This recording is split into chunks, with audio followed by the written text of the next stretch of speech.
Hello, my name is Hakon, and welcome back, all you fabulous fighting fantasy aficionados, to what is possibly a long-awaited new episode of me playing Flying Fantasy. In this case, Phantoms of Fear, fighting fantasy book number 28.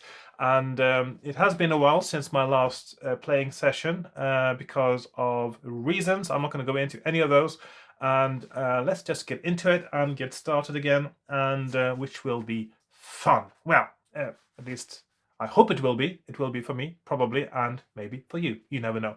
Okay, so in other news, it's been such a long time. You may notice that even my bookshelf is looking different now than it used to last time I played this. My fighting fantasy books are unfortunately back on being double shelved again, which means there's two layers here. So there's all books in front, all books at the back, which fits them all onto one shelf because I had to make more room for these books here. So there you go. That's the story of books. I only have this bookshelf right now. Well, this double bookshelf here at the moment. I need more bookshelf space probably. Anyway, I'm digressing, and I'll just get started. Right, here we are on my desk with my supplies, as I like calling them. I've got my book, got my character sheet, and I just rolled up some new abilities. Actually, just before I started this, I've got my pen and my map from last time. I'm not using my old character sheet because it got a bit messy and it's been a while. And also, somebody told me that I messed up my power roll when I started, so I just redid those. So now I've got a skill of 11, stamina 21, luck of 8, and power of 14, which in the power is 2 dice plus 6, not 2 dice plus 12, which I may have done last time. I also have a potion of fortune, which gives me an extra luck point and restores my luck when I use it, which can't be in combat. And I don't have any provisions yet because you don't start with provisions. They are provided for you in the game.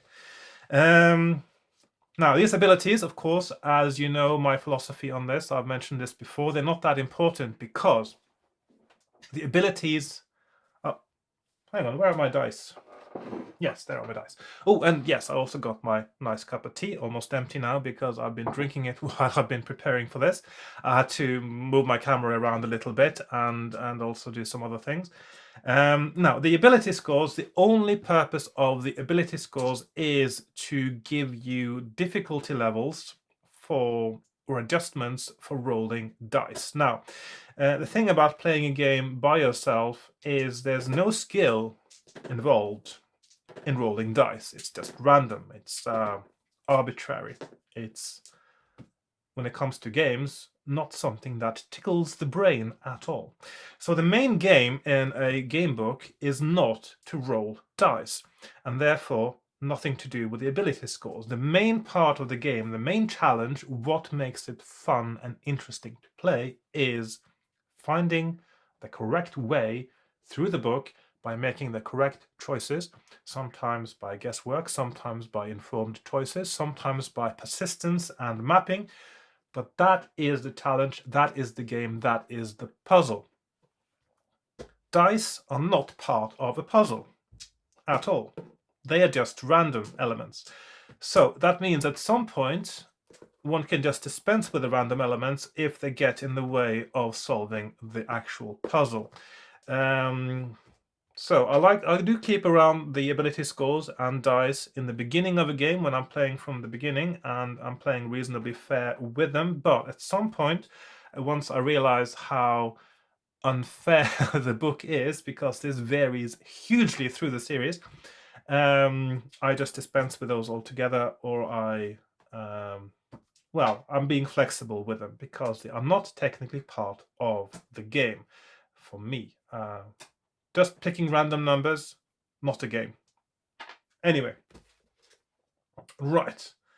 So let's get started. There are some different things in this book that, of course, sets it apart from other books. You are an elf in this one, and you're also a half shaman. So you have, they have the power to control your dreams, what's known as active dreaming. I'm just going to read a little bit of the from the rules section because it tells what's going on here, just to repeat these things. So you are a wood elf in Northeast Cool. Actually, if you've been watching this video series and you just watched the previous episode, this might seem like really old information to you, but for me it has been a while since last time. I'm just going to repeat it for myself as well. You are a wood elf in Northeast Cool. Your home is deep within Affan Forest, which we know from Masks of Mayhem, of course, by the same writer, where you even have the chance at one point to accidentally, brutally murder a whole tribe of elves. So there you go. These are such elves as you meet in that book, in Affan Forest. A remnant of the one forest of old. Your father was a warrior and your mother a shaman, and you have inherited both talents. You are neither as mighty a warrior as your father nor as adept at magic as your mother, but you are good to have around in a fight. You can weave a few useful spells, and you can also enter into the dream world, which is a shaman's special realm. Both your parents are dead, and you are now Eldinurin, defender shaman of the tribe. I have been wondering, actually, when I see these... you see lots of people, when they write fantasy stories, they use these elven names that sound like they could be Tolkien's elven names. And I'm wondering sometimes, do these names actually mean something in Elvish? I mean, as in Quenya and Sindarin and those elven languages that Tolkien made, because you are allowed to use those languages. Those languages are public domain, but of course you can't use the names that he invented, but you can make new ones. Do these words have meaning in those languages, or are people just making something that sounds like it would be from those languages? And usually I think it's the second thing, which means that it could actually mean something in the languages, but something different. So it's a bit like those people getting their Chinese and Japanese tattoos, and when they want to say powerful dragon of fortune, and instead it says chow mein with extra noodles. So Eldinurin in Elvish, does anyone know? What does that mean? Does it mean defender shaman of the tribe, or does it mean the one who takes out the trash? Let me know if you know in the comments. So, and skill, stamina, power, and luck. Battles, we know that one. Power, dreams. Yes, let's read about dreams. So the deities of your people communicate through dreams. They tell you what to do, though sometimes the instructions are open to more than one interpretation. They refresh you and restore your powers. The same power allows you both to cast spells and to be an effective dreamer. Fair enough. As you know, most beings dream, but they do not possess the art of dream control. And of course I did a long spiel about this in my first episode of this series of playthroughs when I played this book for the first time, because, well, I used to be able to control my dreams. It's about practice, actually. Right, so it's not up to them whether or not they dream, or what they dream, or whether their dreams are the mere ramblings of an unwinding mind, or what elves call dreams of potency. Your race has long known the art of active dreaming. Your training allows you sometimes not to be taken over by dreams, and to exert your will to manipulate and be effective in that world, just as anyone is in this world. Thus, by dreaming, you encounter situations which parallel, often in a bizarre fashion, the familiar everyday world. You will often find yourself asleep and dreaming in the course of your adventure. The types of situation you will get into in dreams will parallel those of reality. There will be choices to make, but otherwise dream routes and dream encounters will be entirely governed by power and occasionally by luck. There will even be dream combat against illusory opponents. The book will tell you how to handle such encounters. If you lose such a battle, you will usually not really be killed or overcome, but you may suffer loss of power. If you win, your power may be increased. Power points will also be gained and lost by successfully or unsuccessfully coping with the dream world. Or of course, also if you're holding a presentation. But yeah, power points. Yes. Yeah, you got that. Yes, good. Spells can be cast only in the real world, not in a dream. In fact, you should be warned never to confuse the dream world with the real world. See, it's a bit strange if you can dream and not cast spells in a dream, surely you should be able to dream that you're casting spells, because in your dream you're not technically casting a spell, you're just dreaming that you're casting a spell, and so it should be possible. That's doesn't quite work, but there you go. It's a rule. You can't cast spells in dreams. You're not a master magician. You know only half a dozen spells, which are mostly of the sort which are useful to a peaceful wood elf going about his or her daily business. Now, the word magician, that's a bit weird, because usually you don't use the word magician about an actual wizard. You use the word magician about someone who does tricks, so card tricks and that sort of thing. Whereas a real wizard is called a wizard or a sorcerer or that kind of thing. Nevertheless, you may well find them useful in your adventure. Casting spells depletes energy, blah, blah, blah, and every time you cast a spell, you must reduce your power score by 1 point, it says. Fair enough. Let's see. All the spells are temporary, last no more than a quarter of an hour. Okay, you can use the spells in battle only if it is feasible to do so. The book will tell you when you can. So, of course, the book will tell you when you can use spells. You don't have to think about that.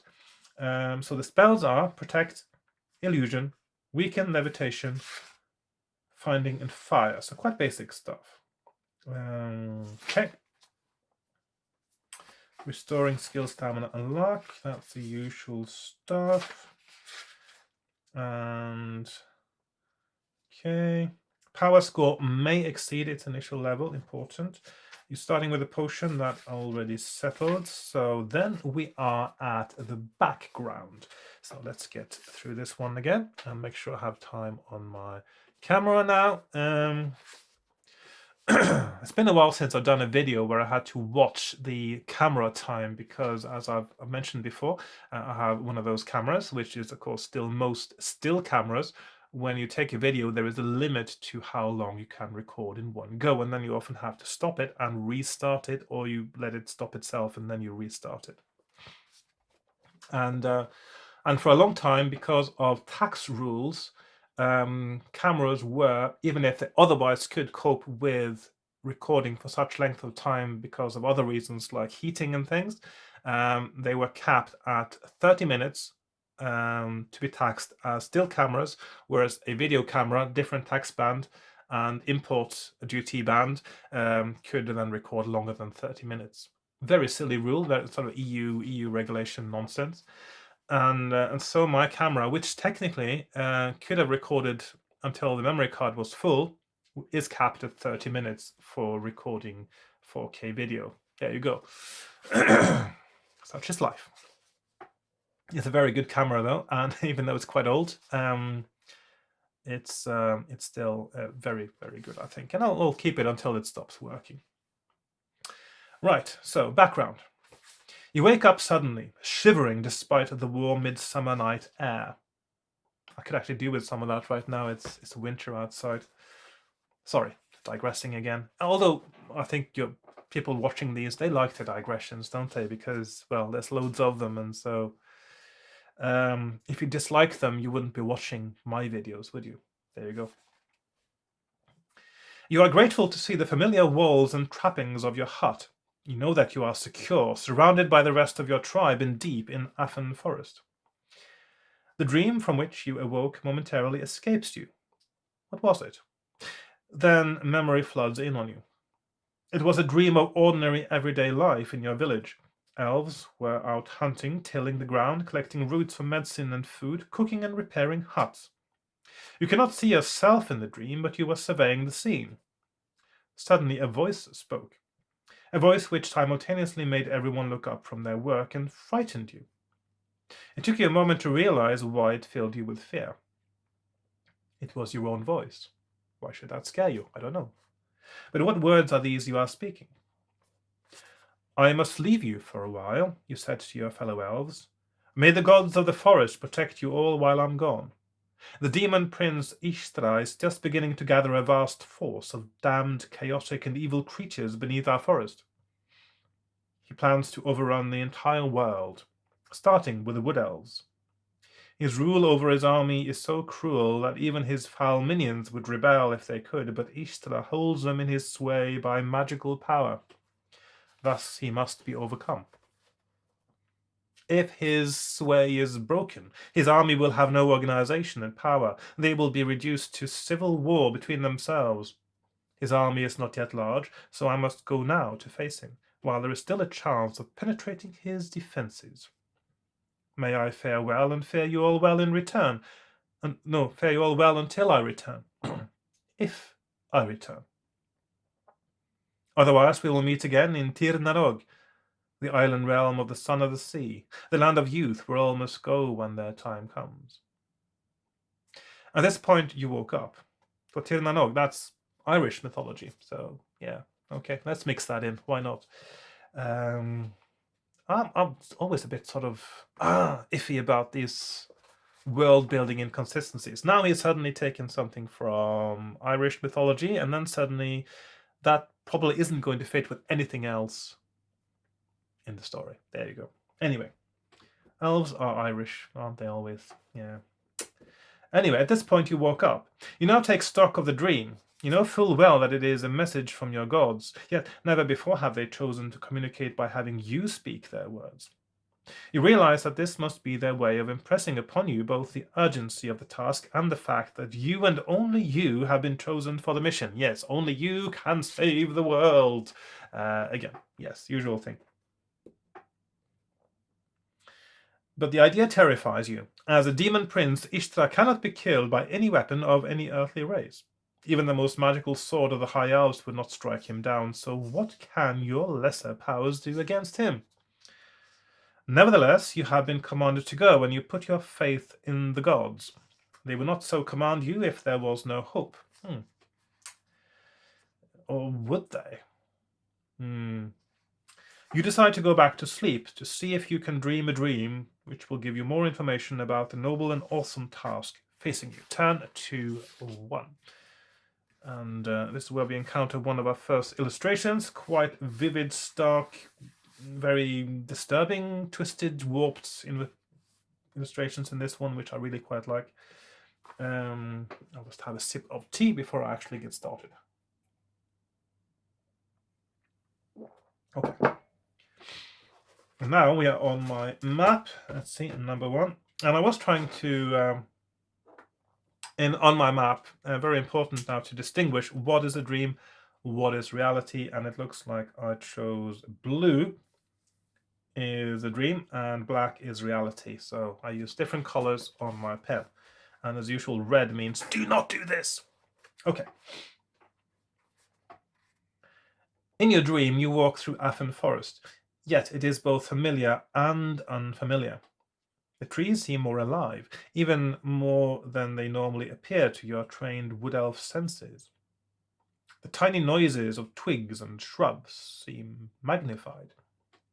A vivid force plays over the surface of the trunks, being sustained by the vibrant, slow earth below and spreading to the smallest shoot on the topmost branch. Even while you dream, you are aware that this is a vision of the life force, which your people call Maella. It gives all things life, and a minute fragment of it is your power to dream and make magic. You do not recognize the particular part of the forest you are in. Perhaps it exists only in your dream, but perhaps it has a real counterpart. Affin Forest is vast, but only a small remnant of the one forest of old when the 3 continents of Titan were unified. In your dream, branches bend down from the trees and usher you onwards along a trail which opens up in front of you. You are content to be following the trail, but you also detect urgency in the prodding of the branches. Where are the trees leading you? As soon as the question is formed in your mind, it is answered. The trees stop pushing you onwards and you find yourself at the meeting of 3 ways. One way is the trail you have been following. The other 2 extend in different directions, forking like the angle of a serpent's tongue. The trees have stopped urging you, so this is where they were guiding you. In your dream, you know that the crossroads is more than just the meeting of 3 ways.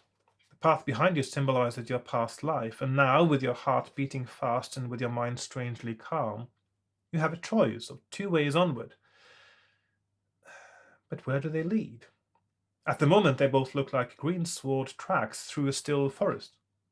Then you notice for the first time it has only just appeared.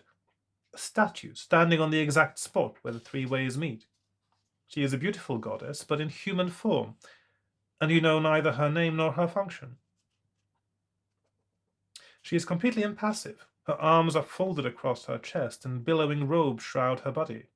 Though made of stone, her eyes seem to bore into your mind and read your thoughts. Your thoughts, of course, are of which way you should turn at this junction. The statue's arms unfold, and a small black dog, which she was cradling in her arms and had been hidden among her full sleeves, leaps down and runs yelping past you and away through the trees behind you. But you know that, whatever the meaning of this, the dog is not showing you your path, and you remain watching the statue. So what's the point of the dog, then? Her arms continue to unfold so slowly that it seems to take eternity, and meanwhile her robes take on the glow of a pale but brilliant blue, and her face unlocks gently into an enigmatic smile, like the Mona Lisa, I suppose. Finally, her arms are simply pointing down each of the routes between which you have to choose. Yeah, that's very helpful. Thank you. You look first down the one to your left. Instead of the plain forest path, lacking significant features, which you had seen before, there is now a highway that seems, contrary even to your dream expectations, to open up the more distant it gets. The end, if there is an end, is indefinite. With such a sense of health and well-being issues from it that your heart is warmed, and the trees, as they recede into the distance, lose many of their tree-like features, but take on the essence of vitality. Down the other path, however, the trees and woodland shrubs become more and more grotesque until they are empty shells, not truly alive, but sustained by some fell force which exudes such a malignant power that your nostrils are assailed by the rotten odor of it. And as soon as your mind registers the full horror of the putrescence, in your dream you see its source. A wide area of the forest has collapsed into a pit whose bottom you cannot see, but whatever is there, deep underground, is causing the blight of the forest, your forest. You now see that the statue bears in either hand duplicates of your trusty sword Telessa. The beautiful goddess fades into invisibility, leaving a last glimpse of her enigmatic smile, and letting the two swords fall to stick quivering in the turf. Will you take up the one to your left and proceed towards the hearth and health of the forest? Or will you take the one to the right and investigate what is causing your precious forest to suffer? Now, if I remember correctly from last time I played this, if you go to investigate, you of course see your first encounter with the demon prince Ishtra, and I seem to think that could cause you to lose some power quite easily. Whereas if you go the other way, did I do that? I can't remember if I did. I think you actually get some kind of boon out of it that gives you a little bit of a benefit for later. So I'm going to go with that one option again now. And also, I need to drink more water because it is early morning now still, and I haven't drunk enough yet today.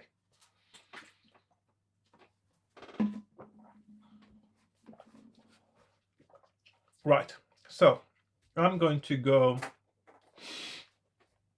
to the left. 306.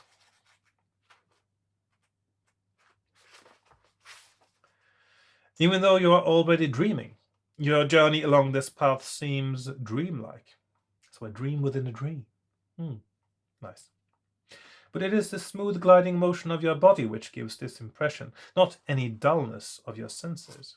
On the contrary, the further you go along this path, the more alert you become and the more aware of every color, smell, and noise, of the springy feel of the turf beneath your light elf feet, and even of a gradually increasing richness of atmosphere. Telessa gleams in your hand, and seems to reflect an unknown source of light. The end of this journey comes unexpectedly. You are passing through a clearing when your feet simply refuse to go any further. You look around. Evergreen trees surround the clearing and tower to the sky. As you watch, their tops bend over and form a dark canopy over your head. Then you notice 6 white elder trees in the middle of the clearing, and you know that you must stand in the center of the ring they form. As soon as you do so, a voice speaks. Is it from the trees, the air, or merely inside your mind? Well, considering that all the trees and everything else is inside your mind, it's kind of an academic question. It is impossible to tell, but the voice, though quiet, is crystal clear, because there is utter calm, as if you and everything around you were holding its breath. Elden Urin, save the forest! You have seen and smelled the suffering it is enduring, yet this is only the smallest fraction of what it and the whole world will suffer if the evil underground is released. Prepare yourself. If you will undertake this burden, for now I tell you this. Remember this sacred spot. Gain 1 power point. You're now awakened from the dream. Turn to 380. So, there we are. Power is up to 15. And we wake up from the dream. Okay. 380. So I must remember the sport. There is a sport that I will encounter again in real life, then presumably in reality inside the book, where there will be these elder trees in a circle, I will presume. So, okay, right. So, when you are fully awake, you know what you must do.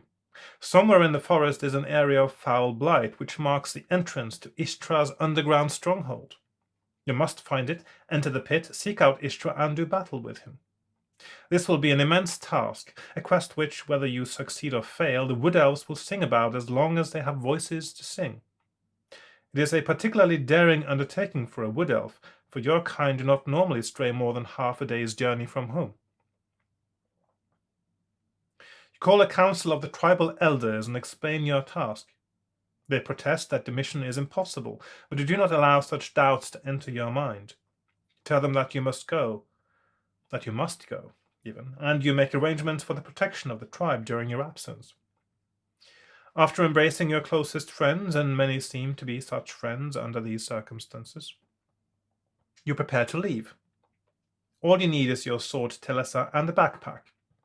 You do not take any provisions because as a wood elf you are confident of finding enough to eat as long as you are in the forest, which seems quite a daring statement for someone who's never been more than half a day's journey from home. Yeah. And also, do you even know how far the forest goes if you've only been half a day's journey away from home? Do you know what's beyond it? Surely not. It doesn't make any sense, does it? Which way should you go? Lake Necros lies not far to the east, so you must choose between heading roughly north, south, or west. So, I haven't been south before because it seems to me that Lake Necros is quite far south by the forest, and so it makes sense to go north or west. So there shouldn't be anything south. Now, maybe I should go south just to see what is there, since I haven't been before. Otherwise, north seems to be, at the moment, maybe the best option. There's certainly a place you can get 1 power point there. Yeah, no, I'm just going to go north, actually. I think that makes the most sense. Or should I go south? Should I go south? I'm doubling back a little bit on my option. Double, that's not the word I was going for. I was going for second guessing is what I was going for. Anyway, I'm going to go south to see what's there. 398. You set off south, with the sun sending beams of light to dapple the springy turf, with the birds singing gaily in the trees, and with dread in your heart. But the going is easy. There is an abundance of nuts and berries, and you can sense no immediate danger. Towards midday, however, a sudden fog rolls in from the east, where Lake Necros lies not too far away. The dark depths of the lake are a denial of summer gladness, and this fog from the lake chills your limbs. All at once, out of the mist, a fog devil swirls by.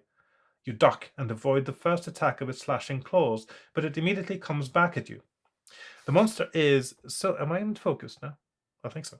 The monster is so fast and insubstantial that you must reduce your skill by 2 while you fight it. Couldn't you just increase? I mean, this is something that instead of reducing your own skill by 2, you could have just increased the skill of the monster by 2 to reflect how hard it is to fight. Anyway, it is like a ghost made out of vapor, but the claws which tip its cruel hands are real enough. Okay, so far it doesn't sound like a good idea to go south, but there you go. So we're fighting an 8-6, and then we win, presumably, by going to 291. Okay, let's just roll this battle, even though, as I've said before, that's just randomness, not important at all. So, so 8-6, technically now 10-6, and I have 11 and 21. So I've got a 1 skill point advantage when I've changed the skill by 2 of one of us. And he rolls 7, I roll 6. That's a draw. 3 and 7, that's me hitting him. 8 and 11. 8 and 6, that's him hitting me. 8 and 8, that is the fog devil dead. Although you would think such an insubstantial monster as a fog devil would not be possible to kill with normal with a sword. I mean, how do you damage something that is insubstantial with a sword? 291. As soon as you defeat the fog devil, the mist mysteriously cleared. That doesn't sound very mysterious, or does it? Because it has something to do with the fog devil, obviously. You continue south, shaken by your ordeal. By the late morning, there is no sign that you are getting any nearer Ishtra's pit. But then there is no sign that you are getting further away either. Still, you contemplate a change of direction. Will you continue south, or turn west, or north? So, let's see. Black. So continue south, or go west or north. Okay. Now it sounds to me like, because I know you're getting closer to Ishtra's pit going north, so oh, excuse me. Oh, sorry about that. Okay.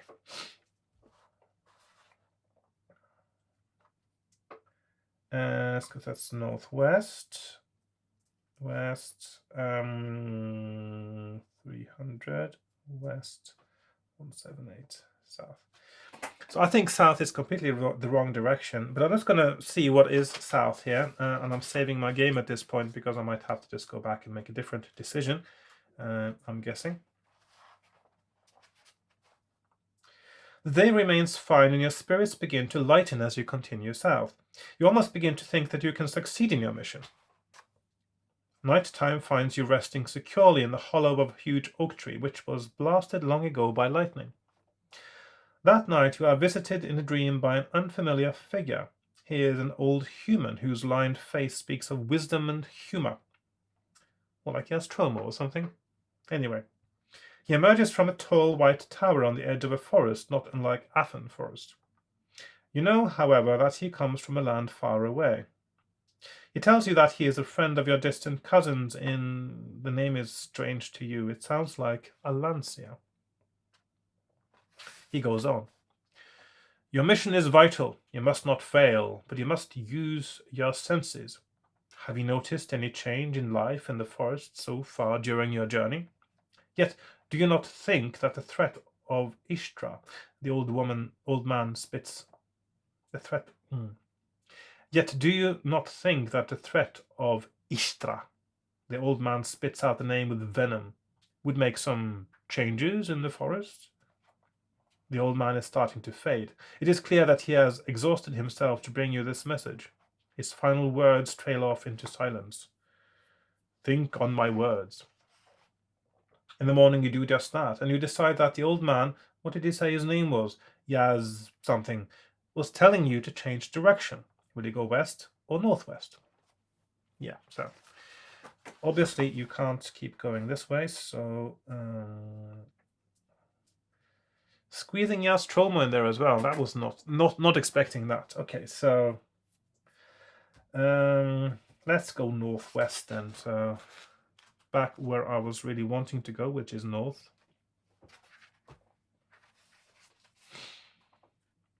As you travel northwest, you gradually become convinced that it was a good idea to change direction, because you begin to notice increasingly strange behavior among the animals of the forest. Normally shy creatures snarl aggressively at you from the undergrowth. Birds twitter in alarm from the treetops. It is also clear that the woodland creatures have been harvesting food, and so should you. Exactly. Provisions. You need provisions. It is not the usual season for this, and you realize that all this strange behavior is due to their instinctive awareness of Ishtar's imminent invasion. You begin to regret not having brought any provisions from home. Told you so, yeah. Especially since it is likely that the closer you get to Ishtar's pit, the more the forest animals will have gathered or eaten all the available food. You always knew that, well, you could eat the animals, couldn't you? There you go, problem solved. You always knew that you would have to carry food when you were underground, but it now seems sensible to gather provisions for your whole journey, both overground and underground. The next stage of your journey will be found by turning to 399. Before you turn there, however, remember that paragraph number and turn to 50. So this is something I've seen before. So, but the next one is, so there's a 50, but then we go to 399. That's not one I've had before on my thing, is it? No, it doesn't look like it. So 50, that's for gathering food. Universal food gathering paragraph. As you search for provisions, you may well have to fight some forest creature, either because you try to deprive it of some food or simply because it is aggressive. Why not because you want to eat it? Surely, yes. Roll one die to find out what creature, if any, you fight. I fight a moose. Skill 6, stamina 12. Okay, so 6, 12. I've got 11, 19. So I've got a 5 skill point advantage. So 7, 11, 9, 6, 6, 4, 5, 5, 5, 8, 11, 8.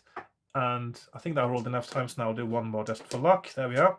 That's it done. With such a skill advantage, there's no need to keep track here really of the details, because I just need to hit it 6 times and that's it. If you do not have to fight any opponent, or when you have one, roll 2 dice. This is a total of meals worth of provisions you're able to find. 11. Ooh, new record. I usually get 4, don't I? 11 provisions. Okay. Then turn to the paragraph whose number you were instructed to remember, which is 399, and I go to 399. There we are. As the afternoon progresses, you find that almost impenetrable thickets are forcing you to veer more to the west. Are you happy with this change of direction? Turn to 376. Do I have 376? Yes, I do.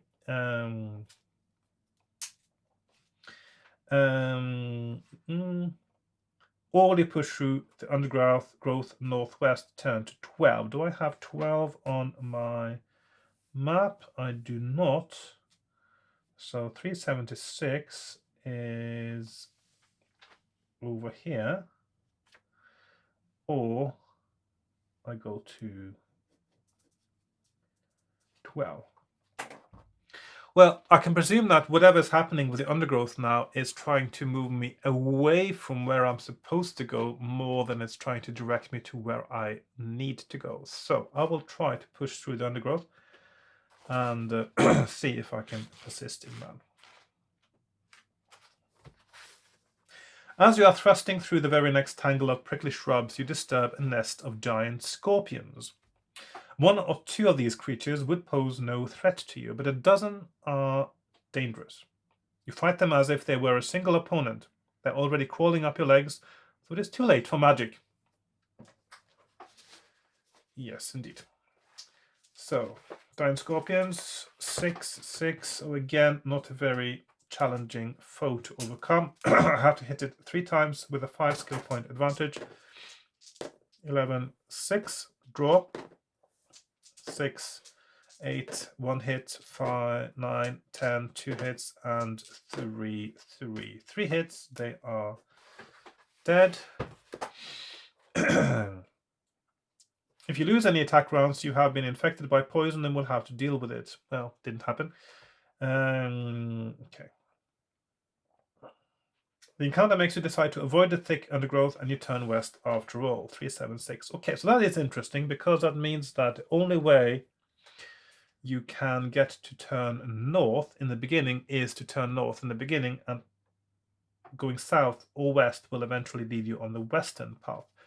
And that makes me think that the northern path is, although not essential, it is the ideal one because it gives you the chance to gain a power point. So that means I'm just going to circle north now as to indicate that that is probably the ideal way. And then I'm going to do like that. 3, 7, 6.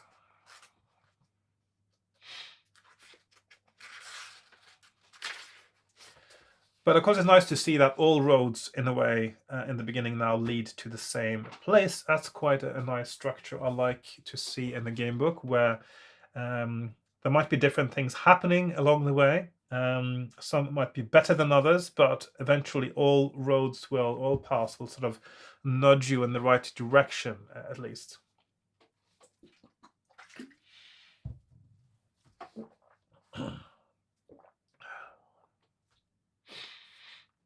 I'm not on autofocus, am I?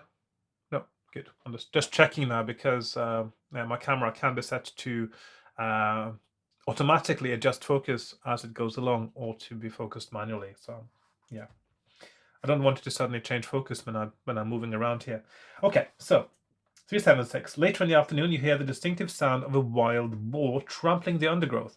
The noise dies away and you think you are safe, but half a kilometer further on, the creature bursts out at you from some shrubs. Skill 6, stamina 5. Again, boring fights. 1, 2, draw. 2, and 3. Okay, that's the board done. Since the elves of Afan Forest do not eat meat. Yeah, okay. This encounter cannot replenish your stock or provisions, but you may decide to take its tusks if you win. Okay, so I do have then some boar tusks. Just move these away. Okay, so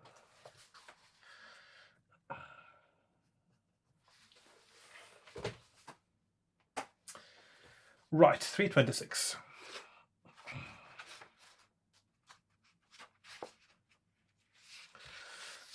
During the afternoon, there is no noticeable increase or decrease in the strange behavior of the forest animals, which you observed before. You reckon that you may have to change direction, but you postpone that decision until morning and decide to look first for a place to spend the night. Oh, excuse me, my throat's getting a bit tickly. It's all this talking. I'm not used to this. Okay. While you are pondering these matters, you almost trip over a sapling which someone has bent down and fixed to the ground. As you walk past, will you leave the sapling to your right or to your left? No, see, that question doesn't make any sense, really, because the question shouldn't be which side you pass it on, but it should be which direction side you pass it relative to which direction it has been bent. Because I will tell you something about which side the trap is on, right? So this is one of those occasions where the question isn't actually, the option isn't actually fair because you're not given all the information you need to make an informed choice. So in this case, of course, I've done it before, so I know that left is wrong and right is the correct one. So I'm going to pass to the right and go to 265.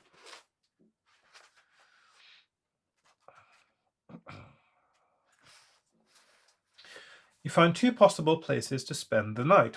You could make a bed under some bracken in a little dell, turn to 131, or you could climb up a mighty oak and make yourself comfortable in the crook of one of its vast lower branches.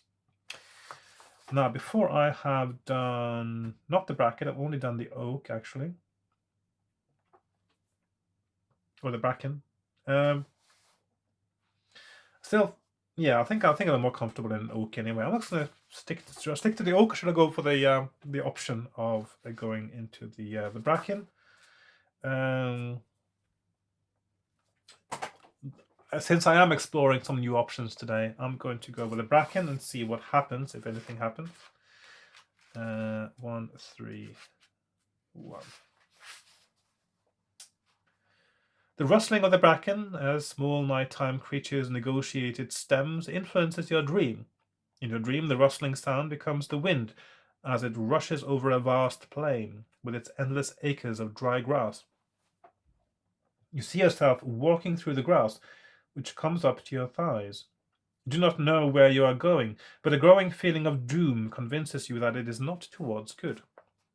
All at once, you find yourself falling forwards. This happens in agonizingly slow motion, and you know that two sturdy stalks of grass will pierce your eyes and blind you to the light of this world. If your power score is 14 or more, turn to 49, otherwise turn to 20. So it doesn't sound like bracken was a good idea, but there you go. I'm going to... So 49 or 20, so that is power 14 plus, and that is power 13 minus. So I'm going to go to 49 because my power is 15.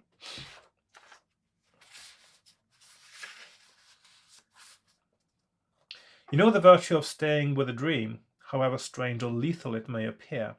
After all, it is happening in your mind. So you can come to little actual harm. Although the dream is frightening, you manage to stay asleep. When your eyes are pierced, it is true that you are blinded to that dream world, but instead your eyes are opened to another world, and the dream abruptly changes. Turn to 144. Okay. Oh, hang on. I should be in blue now because it's a dream. 144. Well, it's still a different dream than if I'd slept in the oak, so I suppose that could be a good thing. You're standing alone on the plain. You know in your dream that it has taken you years to get here. The plain stretches without features to the horizon in all directions. Will you wait to see what happens or start walking? Let's see, this sounds familiar.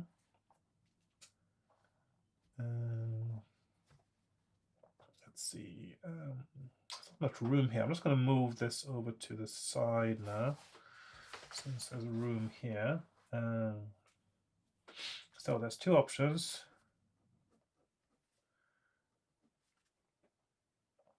341, wait, walking 91, walk. Now, it has taken me years to get here. Why would I keep walking? Obviously, I've stopped for a reason, so I'm going to wait and see what happens. 341. For a while, nothing happens. Then you see the most bizarre and unrealistic series of images. You You are standing in the middle of a sort of ravine whose sides are made out of, well, you suppose they are buildings of some sort, since many weirdly dressed humans are coming and going through the doors, but you cannot even begin to guess what stone the buildings are made of. They are filled with unnatural light as well, but the worst thing is that they tower to the sky and threaten to fall on everyone's heads.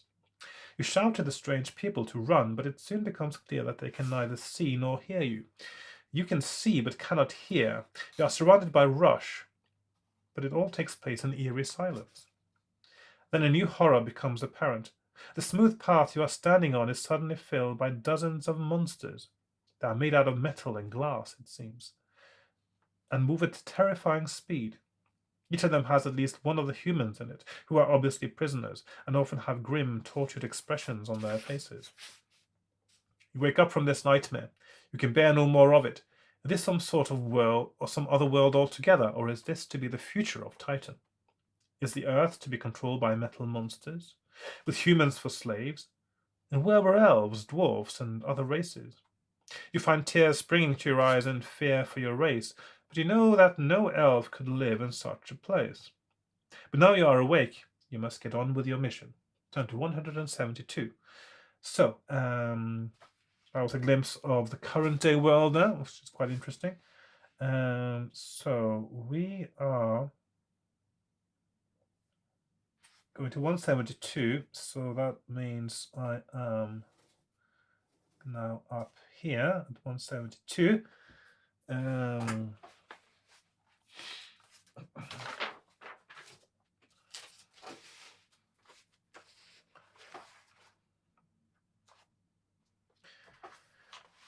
Right. You have to decide about what direction to take. You know from your experiences yesterday that west is roughly the right direction, so you must choose between northwest or southwest. And I know that south is the wrong direction, so I suppose northwest makes the most sense. So I'm going to go northwest, 150.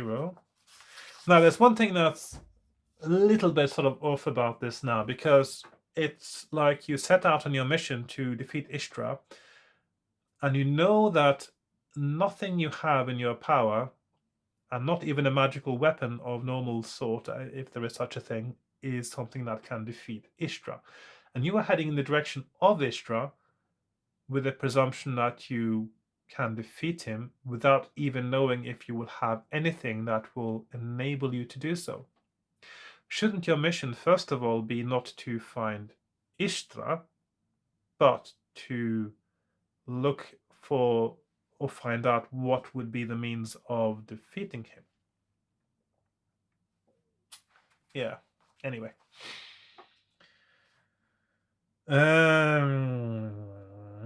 Let's see, where am I now? 172, go northwest, 150. In the mid-morning of this further day of travel through Afan Forest, you enter a valley formed by sheer crags towering on either side.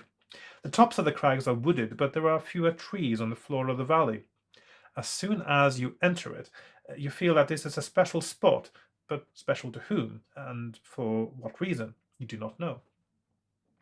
Will you cast a finding spell to see what that tells you, or will you preserve your power and either continue through the valley or retreat out of it and find another route northwest? Now, okay. If I read my map correctly now, I have tried a finding spell and it doesn't make one whit of a difference.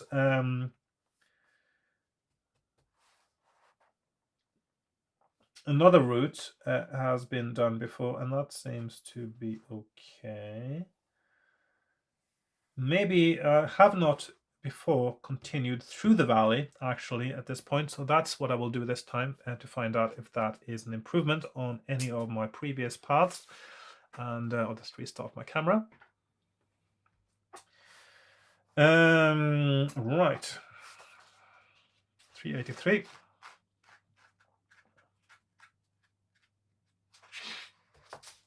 In the late afternoon, you start... No, hang on, not 383. I'm going to 282, sorry. 282.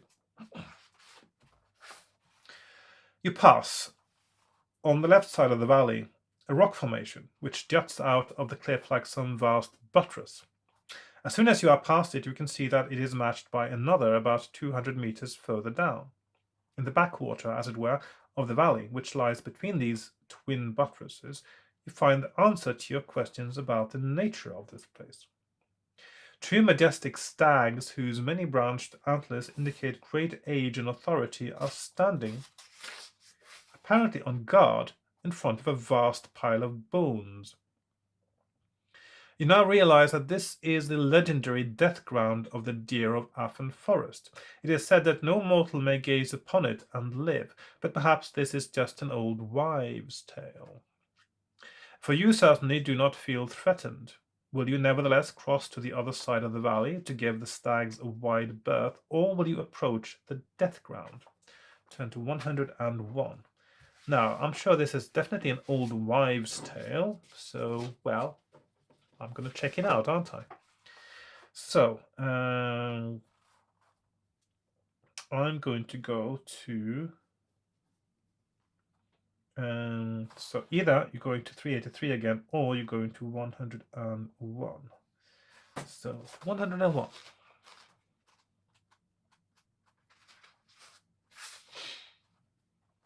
Oh, previous page. A heron flaps lazily from the pile of bones as you approach. Now that you are close, you see that the stags are not alive, but are amazingly lifelike statues. But you are surprised that this discovery is nothing compared with your astonishment when one of them speaks inside your mind. The voice is slow, as if unused for a long time, and the words are rather old-fashioned. Advance, friend, be not surprised. Our Maker gave us the power of speech, yes, and of movement too, should the occasion require it. We know somewhat of your mission and applaud it. We may grant you one boon. What will you ask for? Their company and protection? A gift. Information about how to defeat Ishtra. Information about the best route to Ishtra's pit. Now, I know how to get to Ishtra's pit. I know I will find the way. Information about how to defeat Ishtra, on the other hand, is what I am in short lack, or in certain, I'm short of, I'm in lack of, I should say. So, but four good options, I suppose. Let's see, I'm just going to put these around here, like so. 1, 2, 3, and 4. Okay. So let's see, 74, 28, 248, and 225. So root, defeat, gift, or protection. Now, of course, it is possible that the gift you might receive from them is what you need to defeat Ishtra. But I'm going to ask them how to defeat Ishtra. 248. It might just not be an item in itself that will defeat him. You never know.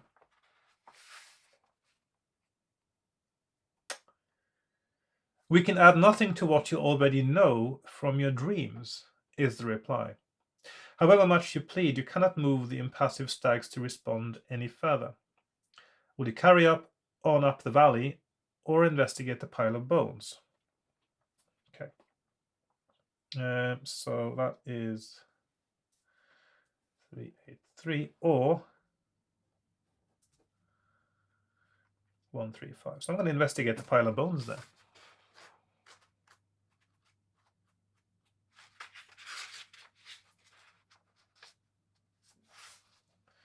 You take only one step towards the ancient pile of deer bones. Your intention alone is enough to galvanize the two stags into action.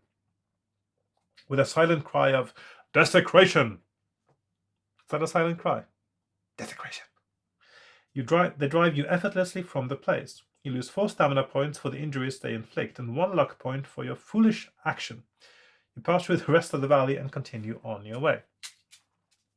Okay, so this is an option one should not take. So 135. So stamina -4, luck -1, and then we have to go to 383 after all. So that was not the right decision in this place. I'm just going to put a red ring around the option that I took there as well, because I know that that's not the best thing. So it's one of the other ones. It's probably a gift, actually. I mean, they did say boon. Boon means gift, so I don't know. It sounds like that's what you really should be asking for, is a gift. Anyway, 383, and it looks like the memory card on my camera is about to run out, and I thought I had a spare. It's not here where it's supposed to live, so I have moved it somewhere else at some point while tidying, and now I have to find it. Otherwise, I'll need to take a big break, which I probably need anyway. In any case, I will be back to continue on my way after a little break. So let's just take a proper break, shall we? Boom. Right, we are back again, and I did have to take a break. I did find my memory cards, so I can just swap them out and just keep rolling the camera as it were, but it was nice to have a little break. I had to go outside and do some salting in the car park anyway. Right, let's just keep going. So we've just desecrated the graveyard of the deers, and now we are going to go 383. I still think that it's definitely the correct choice. It seems like to go there and ask for a boon from these deer, and yeah, just have to make the right choice next time. So I'm going to continue now. In the late afternoon, you start to climb a range of hills, which are just as thickly wooded as any other part of Afan Forest. Add 1 luck point. Yeah, I just lost the luck point, didn't I? So that's all right. Let's see, stamina. My stamina is now down to 15, which means I can eat a provision and make it up to 19 again. The rock of the hills is exposed in places. Boulders litter the ground, and you pass quite a few small caves. You realize that it would not take much searching to find one large enough to spend the night in. Will you do this or not? So what have I done before here now? So cave. Not finding a cave seemed like a bad idea. So finding a cave seems like the best idea. So I will do this and go to 181. You soon find a suitable cave. You can see far enough in to tell that it is not occupied, at least not by anything visible. But there are also signs that it has been recently used by some animal. Am I in focus? Let's double check the focus. I think I'm okay. Gnawed bones litter the ground, and there is a lingering but unfamiliar animal smell. Would you spend the night in this cave or look elsewhere? Now, staying in this cave seems to work. Yeah, I'm going to stay in the cave.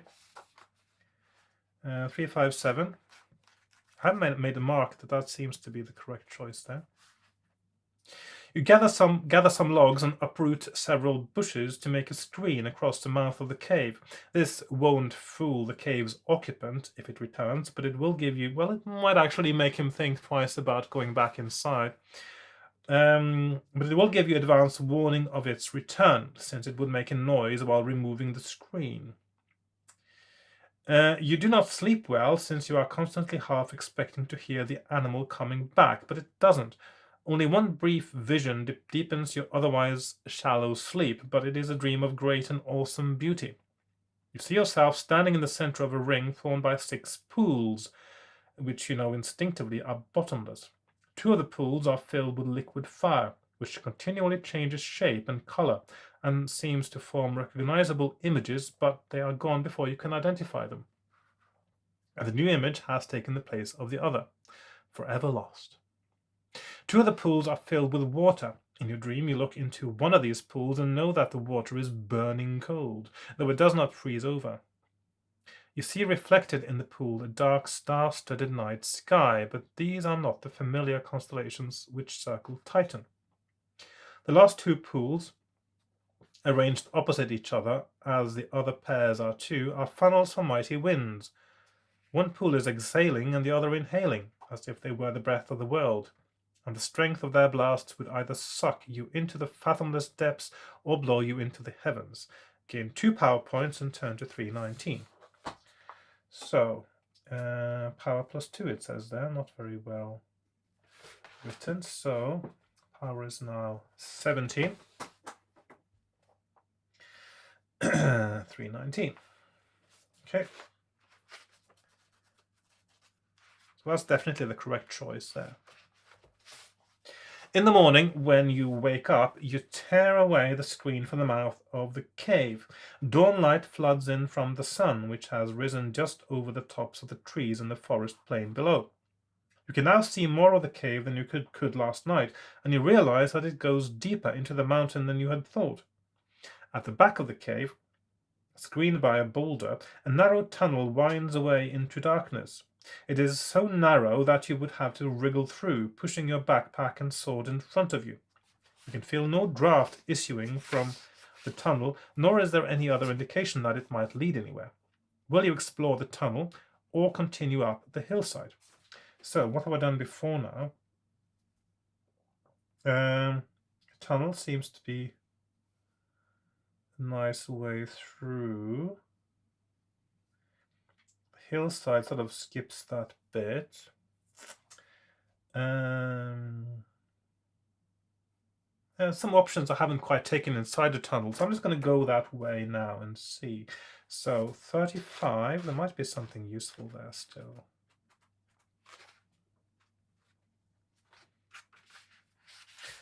Will you cast a finding spell to see if you can detect any danger up the tunnel, or preserve your power and risk exploring it without foreknowledge? So finding spell seems to be pointless again, so I'm going to go 279.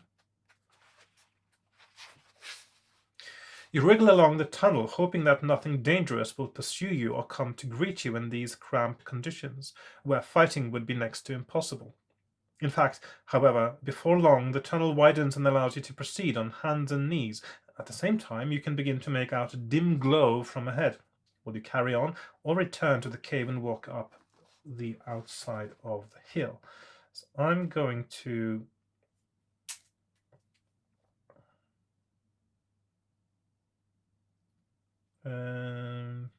actually, yes, that is marked on the map. I will carry on. 1, 2, 4. The tunnel continues fairly straight westward into the hillside. After another few minutes, the source of the glow becomes clear when you find yourself gazing down into a natural cavern which is lit by the eerie phosphorescent glow emitted by lichen clinging to the walls and roof. Some rocks and stones are scattered on the ground, and they too are covered in the lichen, but the dull stone floor is completely free of it. The mouth of your tunnel is about a meter up one wall of the cavern. The cavern is not large, you could stand up in it, but it would not take you many paces to cross it. The tunnel continues on the other side. You boldly let yourself down into the cavern and immediately trip over an obstacle you had not noticed before, since it was tucked right underneath your entrance. It is the skeleton of an earlier traveler. The tattered remnants of clothing cling to the bones, and to judge by the contorted position of the body, this person died in some pain. One bony arm is flung out on the ground, and the hand is trapped beneath a fair-sized boulder. Will you examine the corpse or not? So, 295. So 295. The most puzzling feature of the corpse is the boulder on its hand. The boulder does not look heavy enough to have trapped this long-dead traveler, so there are two possibilities. Either the lichen which covers the boulder is somehow deadly and caused this adventurer's death when it came into contact with his hand, or someone or something rolled the boulder onto his hand when he was already dead or dying. If you think the first possibility is correct, then you will take care to avoid any contact with the boulder when you examine the skeleton. If you think the second possibility is correct, then the reasons for covering the adventurer's hand with a rock are very odd indeed, and might be worth discovering by rolling the boulder off the hand. Turn to A182. Now, 182, it looks like you have to fight. Do you actually fight the boulder? 182, how's that? It's like a living... Oh, you fight the skeleton spirit.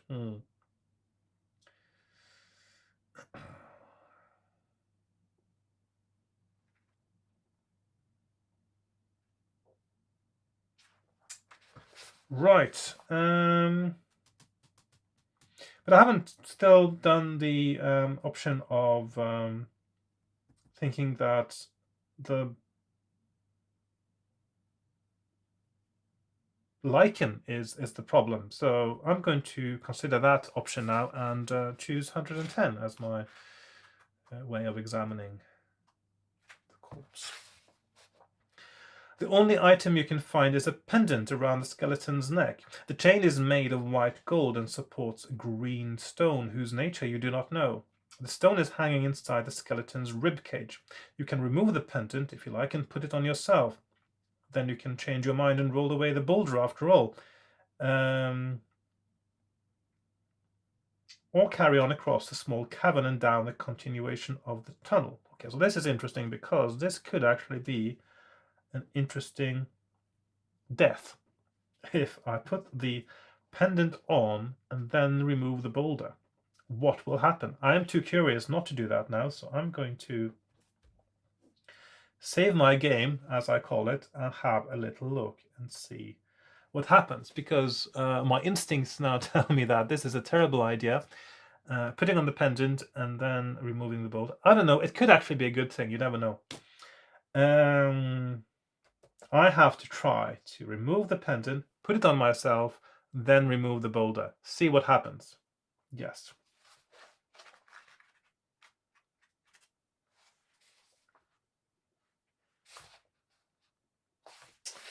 If you're wearing the pendant, turn to 138, otherwise turn to 211. Okay, so now there are two options.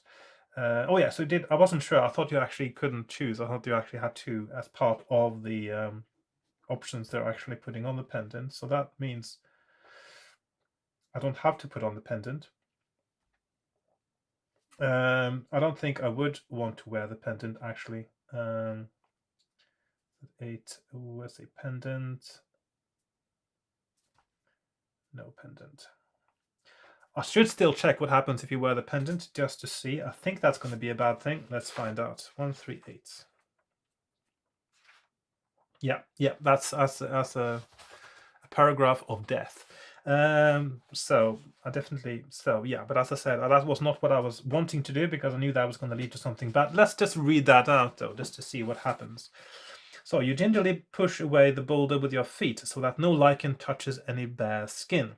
No sooner has the rock cleared the hand than all the light of the lichen around the cavern seems to converge on the ring the skeleton is wearing on that hand.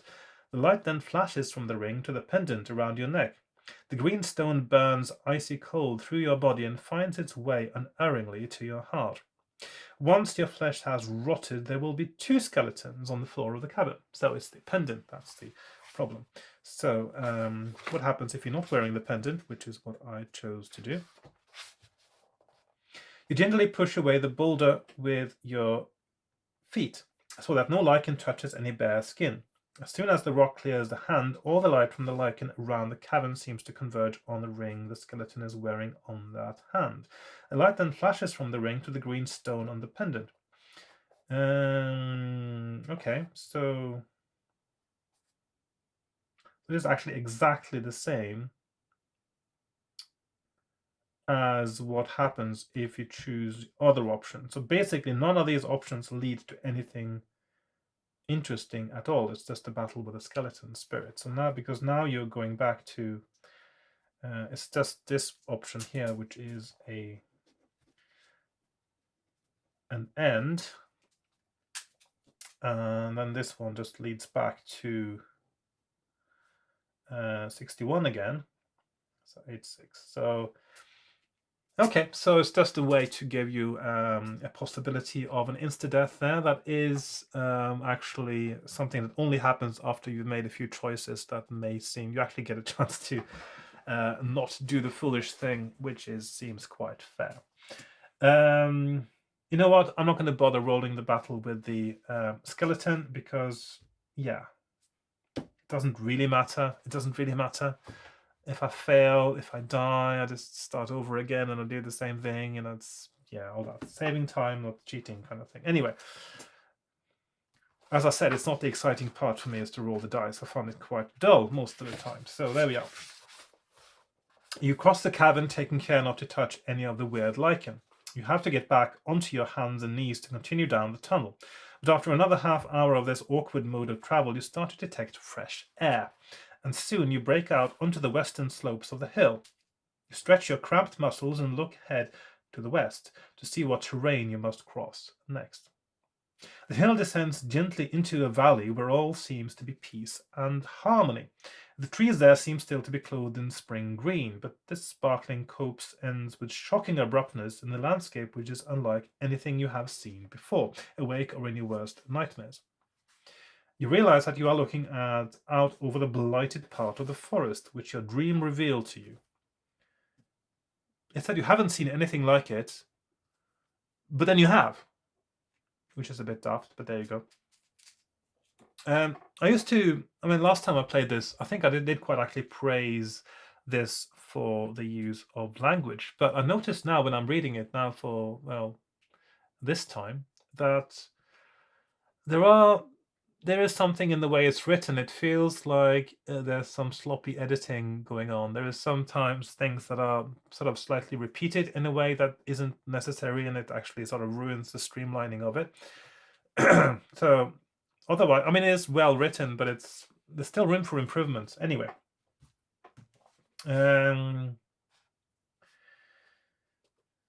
it is considerably larger than you thought it would be. It stretches for kilometers in front of your eyes. Turn to 386. Empathy knows no distances, and as a wood elf you can feel the pain of the suffering forest, even though you are still some way from it. What lies before your eyes is like a mockery of the forest you know and love. There are trees all right, although many areas have been devastated, as if by fire or by a horde of careless axe-wielding dwarfs. All this prejudice against dwarfs and their axes. Yeah, that's exactly the same thing. That's also from Tolkien, actually, from Lord of the Rings. When Gimli is carrying an axe into Fangorn Forest, and of course it's almost like they expect him to be chopping down trees just because he's carrying an axe. Anyway, it's all just racism. Anyway, in contrast to the clarity of the air where you are and in the pleasant valley below, the cursed region in the distance is shrouded by a murky haze which rolls and seethes with a chaotic life of its own. But your observations of the scene are cut short by a sudden harsh cry which rips the still air, silences the birds twittering in the trees above you, and sends a spurt of chill fear into your heart. You jump to your feet in alarm. Will you run and hide from whatever vast being may be the source of this sound, or stay where you are? Now, hiding, I've pointed out in my map here, is the wrong option, so I'm going to stay where I am. 373. There is no sign of any living creature that might have uttered the unearthly cry you heard. While you watch from the hill, however, the swirling haze which covers the blighted forest suddenly leaps into greater motion, and even though you are far away, you are simultaneously struck by a furious blast of sorcerous wind. That sounds quite bad. Some wizard somewhere must have eaten too many beans. That's what I'm thinking. Which knocks you off your feet. Test your luck. Yep. And my luck then goes down by a point. There we are. If you're lucky, turn to 175. Yep. At the moment the wind struck, you were fortunately breathing out. So none of the evil blast entered your lungs. Turn to 57. Okay, that's right. You continue your journey on all fours. It is some time before you dare to pick yourself up and proceed as normal through the trees. You wonder whether the blast of wind was directed by some intelligent mind towards you in person, or whether it was the instinctive response of evil towards good. You realize that, however hazardous your journey up to now has been, the dangers have at least been reasonably familiar. Once you reach the blighted land, however, you suspect that you will enter an uncharted region of unknown terrors. Turn to 239. Before long, you are at the foot of the hills, and you enter the glade whose spring greenery you admired from above. There is no doubt in your mind that this is an enchanted place, containing the power of good. The air is fresh and sweet, small flowers dapple the sward, and the trees, mainly silver birches, are filled with trilling birds. You have no idea whose enchantment the place is under, but you can guess why it is here, as a bastion against the evil of the blasted lands beyond. Okay. You revel in the pleasant atmosphere as you stroll among the trees. Soon you come to a fair-sized pool which is fed by a bubbling brook. You drink from the pool, bathe in it, or avoid any contact with it. Yes. So what happens is you bathe, you get stamina, unlock, and skill. If you drink, I don't know what happens. I'm just going to bathe in it, aren't I? 199. The water is clear and refreshingly cool. It is nice to wash off the dust of your journey. You may add 2 luck and 2 stamina points. Okay, so that means my stamina is now back to full. A luck is back to full. You may also restore the lost skill point. If you were infected by this... Okay, yeah, if you lost a skill point, you can restore that, it says. Then you rest. Yeah, that's another thing that actually this is actually better than most game books in that regard, because there are lots of occasions in fighting fantasy books where you are told to restore luck or skill at a point where in the book there's absolutely no way you could have lost skill or luck, which makes no sense, and it just adds confusion to the player. So it makes sense that now the writer, obviously being in understanding what exactly he's doing, he knows that the only place you could have lost a skill point before you get to this point in the story is by being infected with the spores of the itching powder plant. And therefore, it makes sense to actually add that as an addendum there, which makes it even clearer that you can't add skill beyond your initial skill score. If somebody hasn't been able to lose a skill point and then you tell them to add a skill point, then you're actually confusing them more. And yeah, because you can't go above initial skill and all that nonsense. So, yes. Then you rest on the bank in the warm sun and drift off to sleep. Turn to 160, and that's yet another page of our... That's the last page I've got on my map here. 160. So far it seems that I'm getting sort of quite a clear view now of what the optimum path up to this point is. But I think a lot of the story, most of the story, still happens now ahead of me, because it is rather linear up to this point. There's not that many wide paths that are very different to the others. In your dream, the fairy folk... I'm still wondering whether those whatever boon you could have got from those stags is something that is essential to solving the puzzle of the game. I'll find out sooner, and I mean in one of my future playthroughs. In your dream, okay, so you're dreaming again now. The fairy folk who tend this enchanted garden appear to you. They tell you that they are the secret children of Galana, goddess of plants and fertility. They dance and teach you many things about plants that even the wood elves do not know. Finally, they invite you to stay with them to combat evil by tending their garden of good. It is a sweet temptation, especially to a wood elf. Roll 1 die. If you roll 1 to 5, turn to 31. If you roll 6, turn to 296. Now, 5, yeah. If I remember correctly, the 296 is where you actually end up staying there, isn't it? I'm just double checking that. 296. Yeah, so that is actually an end paragraph. Not a bad end. I mean, you just become the gardener. So, yeah, 31. You harden your resolve and spurn the offer of the fairies. Your destiny lies in a more direct action. You awaken from the dream and find that the glade has vanished. You are right on the border of the blighted land. All that is left of the enchanted glade is a single elder tree. The tree is obviously magical. Well, obviously. Your attention is drawn to its branches in particular because of their regular arrangement. You notice that there are exactly 22 branches. Note this on your adventure sheet. So we got a clue, 22 branches.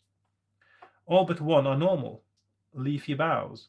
But the other is silver and gleams with its own inner light. You pluck it, stow it in your backpack, and take your first step into Ishtra's cruel kingdom. So this is one of those items I probably need to defeat Ishtra. Is actually the, let's call it the silver branch.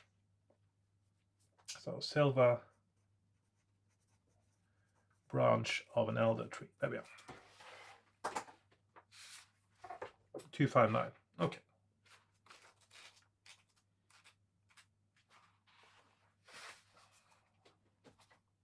After only a few steps in the corrupt forest, you know that something is wrong. Well, it's corrupted, so it is not just the sense of evil, which you will get used to as you would to a bad smell, which is not noticed after a while. There is something more, something within yourself. You will find that from here on in your adventure, you are unable to cast any spells.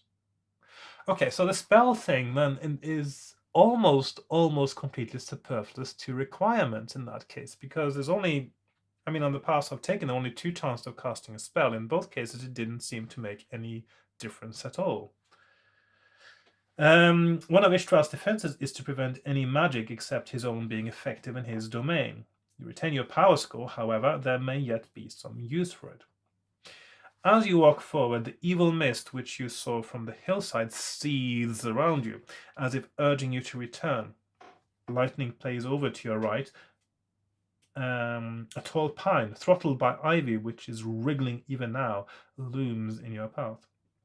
From your survey from the hillside, you know that this blighted part of the forest is almost circular in shape, spreading out from a center which must be where the entrance lies to Ishtra's underground stronghold. All you have to do is follow the steady worsening of the blight and you will reach your goal. Simple! Yeah, all you have to do to save the world is to find Ishtra. Bob's your uncle. There you go. One obstacle at a time, however. You have reached one of the patches of bare ground where the trees have rotted away to nothingness. Will you cross the clearing or walk around it, keeping to the trees? So, if you cross it, something happens. You get attacked by something, it looks like. I'm going to go around it. Makes more sense anyway. 191. The rot which has created the clearing has also started to affect the trees on the edge of the clearing. You step on something squelchy and a foul smell rises. When you look down, you see that it was a root rotted from the inside by the evil in the soil.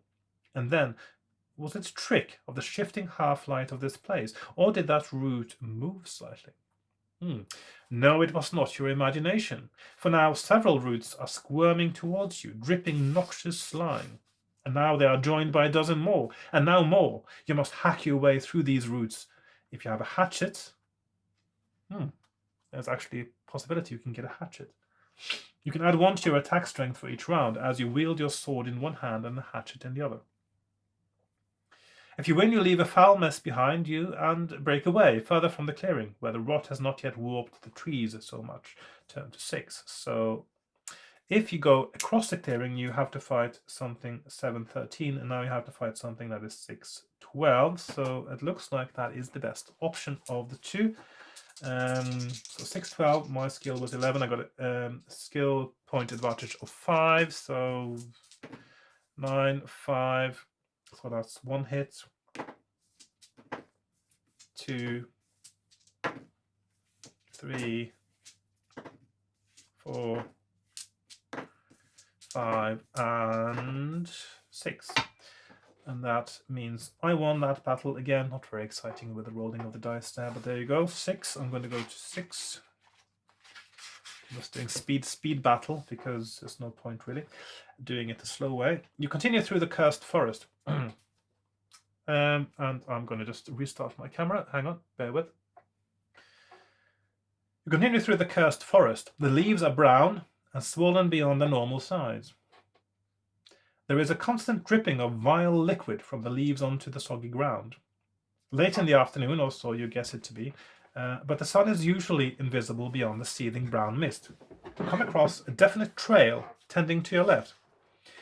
You dread to think what manner of creatures may have made a trail in this doomed place. Will you follow the trail or continue through the trackless trees? So, following the trail leads to something. Doesn't look like... oh, actually, it leads to possibly a clue. Okay, so I'm going to go and...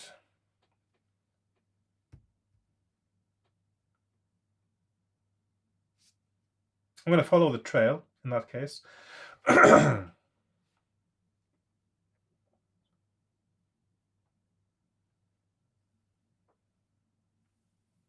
Yes, I'm going to follow the trail.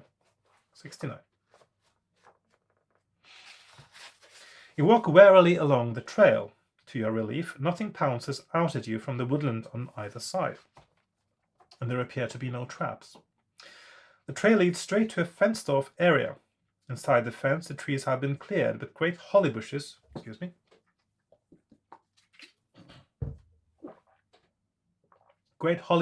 have been allowed to spring up. The hollies are so dense that you cannot see whether or not there is anything else apart from them here. The spot has obviously been created by an intelligent mind, but for what purpose? For all you know, it could be a nursery for poisonous holly bushes. Will you go into the fenced-off area or avoid it? So I still haven't gone to that bit where I avoid it, so I'm going to go in. The holly bushes are very prickly, stating the obvious, I guess, and may well be poisonous, but you find that there is enough space between the lowest branches. But they are poisonous, yes, but that is if you eat them, though. Seriously. You don't eat holly. No, don't eat holly. But you find that there is enough space between the lowest branches and the ground for you to hope to crawl through. You would have to be lucky to make it unscathed, however. If you want to make the attempt, turn to 277. If you change your mind and avoid this fenced-off area, turn to 321. So again, you get a chance to go to 321. Turn back now. Okay. You start to wriggle through, pressing yourself into the ground. Your backpack tends to snag on the branches, but you leave it on your back as protection. Test your luck. Not lucky. If you're lucky, you'll receive no scratches. If you're unlucky, the slight poison of the holly reduces your stamina by 2 points. So that seems very, very illogical to me. I've been doing orienteering and I've been stung by holly, and that's not how you get the so the poison is the I'm quite sure of this. Correct me if I'm wrong. The poison of the holly is not getting pricked by it. It is the berries if you eat them, and also the leaves, I suppose. So 7 luck, and I was unlucky and lost 2 stamina. So that means stamina is 19 again. Okay, where am I? Yes, turn to 206. The holly bushes you find form a protective perimeter and come to an end before long. To your astonishment, you see within the circle of bushes a ramshackle hut. There is no sign of life. Will you go up to the hut or lie for a while where you are under the hollies and watch? Before I've been watching... That seems to work out okay. I still haven't gone up to the hut. I'm going to go up to the hut this time. 378.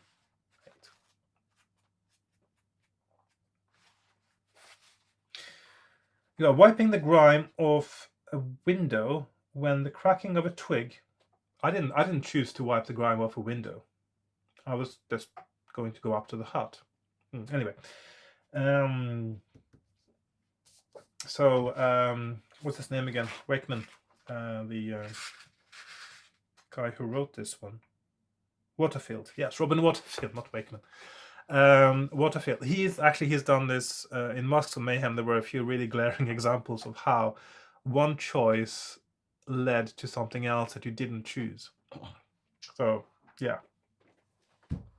Anyway, you're wiping the grime off a window when the cracking of a twig behind you alerts you to danger. Why would there even be a window to wipe grime off? What's even a window? I mean, think about it. Glass. Yes. You are living in a village where presumably there is no glass. You don't know what glass is. And now you're wiping grime off a window. Yeah. I don't think so. Well, world building break there completely. Okay, so when the cracking of a twig behind you alerts you to danger, you whirl round to see a strange sight. Before you stands a stocky human, hefting a brilliantly polished two-handed axe. What is strange is the contrast between the care with which the axe has been maintained and the man's wild and unkempt appearance. His clothes are little more than rags, his long hair and beard are matted, his bare arms are ingrained with years of dirt. Why would you wash because that's vanity? You don't need that. Suddenly he bursts into a cracked cackle of glee, and you realize that he is completely insane. At the same time, he launches himself towards you. Wild man. If you win, you may take his magnificent axe, but if you do, you will have to leave your sword behind, since the two weapons would weigh you down. The man evidently has nothing concealed about his person. His tattered clothes hardly cover his body. You decide to search the hut, etc., etc. So,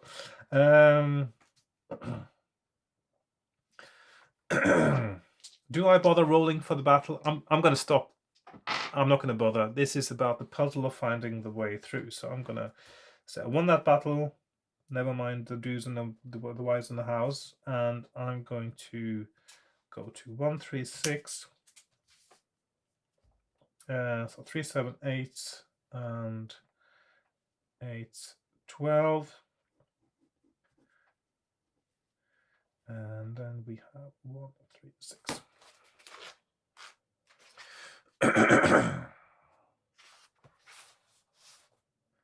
Roll 1 die. Okay. Okay. So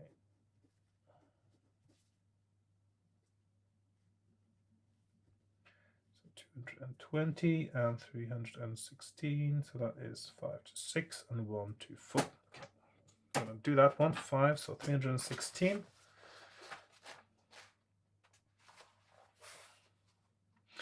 Among all the dust and debris of the wild man's cluttered hut, you find only one item which is outstanding.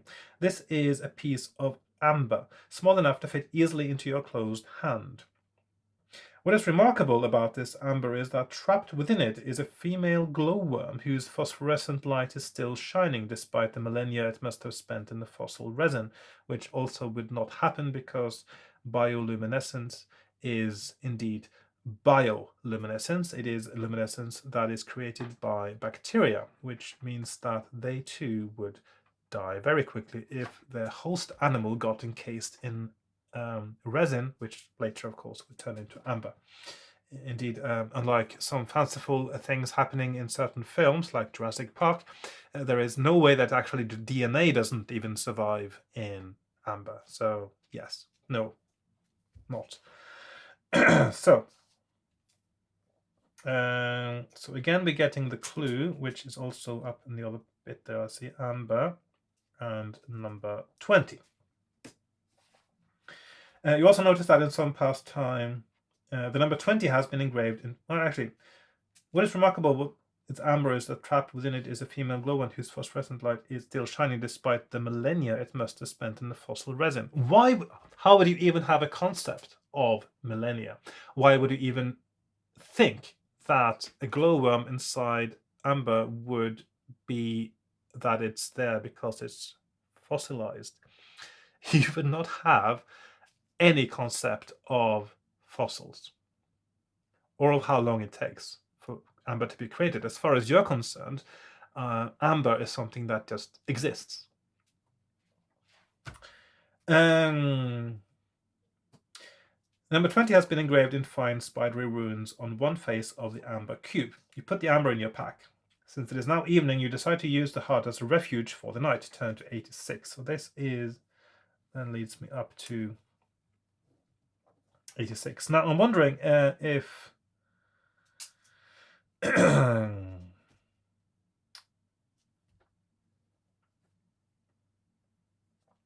I'm wondering if does that make the best? I'm not sure if that's the best option. Anyway, in any case, it seems that there were two roads there leading to getting to that amber, which is the essential thing there. So 86 is where I'm going.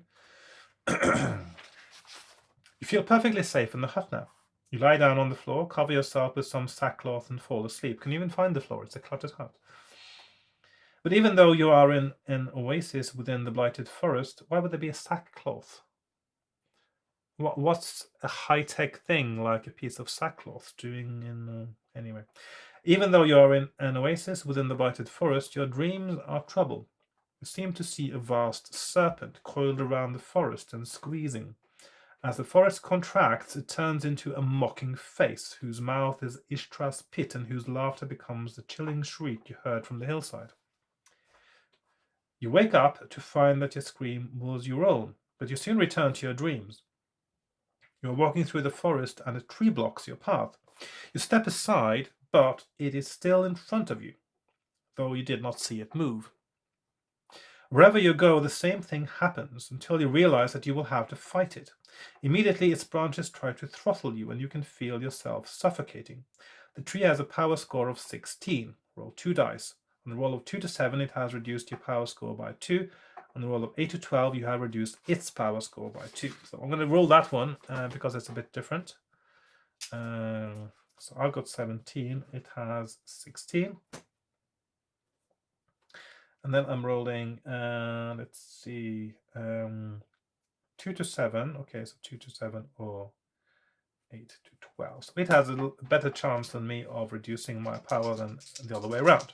So 9, so that is, he's down to 14, 10, he's down to 12, 9, he's down to 10, 7, that is mine down to 15, 7, 13, 9, he's down to 8, 4, I'm down to 11, 4, I'm down to 9, 9, he's down to 6, 10, he's down to 4, 10, he's down to 2, and 12, he is defeated.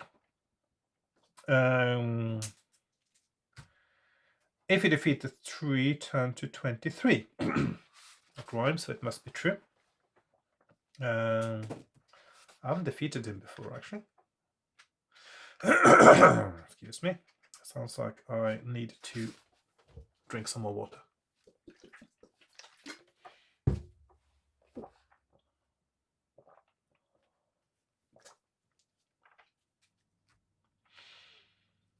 Right. It is now morning, and you wake in the wild man's hut. Okay. Is that it? It is now morning and awake in the wild man's hut. Restore your power score to what it was before the dream fight and add 1 for your victory. Okay, so power plus 1. So now I'm up to 18. If the wild man is still alive, turn to 215.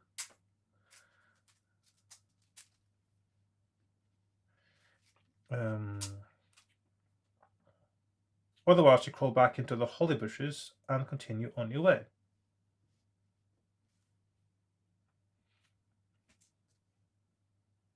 Huh.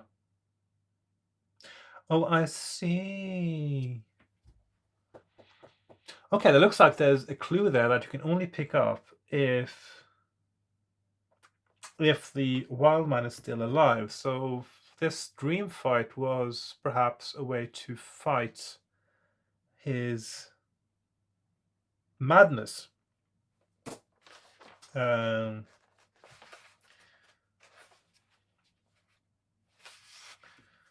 so that means that by having killed the wild man, I actually don't get that hint that I get at 183 there. So that's interesting. Let's see what that was again exactly. Future reference.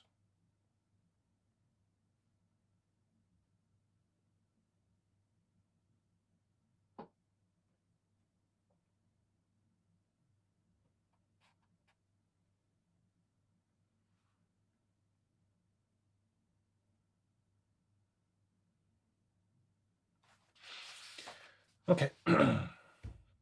So that is interesting. So this that means that the correct path here is not to kill the wild man. You don't want to approach the hut. You want to watch the hut, and then probably something like this. You still need a power of 17 at this point to actually. It looks like, or ideally. Interesting. Okay, so the correct path through here is not to kill the wild man. So you get the hint about Morpheus, which I now didn't get. So anyway, that's it'll be interesting to see whether that is. I mean, if it makes it just easier, or if it is actually essential. So we'll see about that later. You pass another of the clearings, which flicked the forest like open sores. To your astonishment, there is a perfectly ordinary, peaceful deer grazing in the middle of the clearing. That can't be true, though. The sight is like a breath of fresh air in a sewer. Will you investigate this remarkable phenomenon or not? I'm going to say not, because I don't believe that. I don't believe that. Hang on, did I actually go to 160?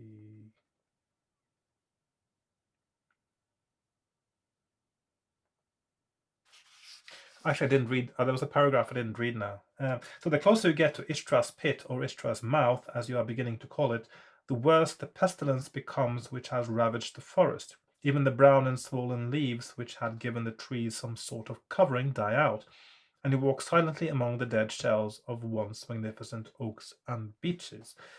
And then we get to this bit with the deer. I'm not going to check that one out. 146.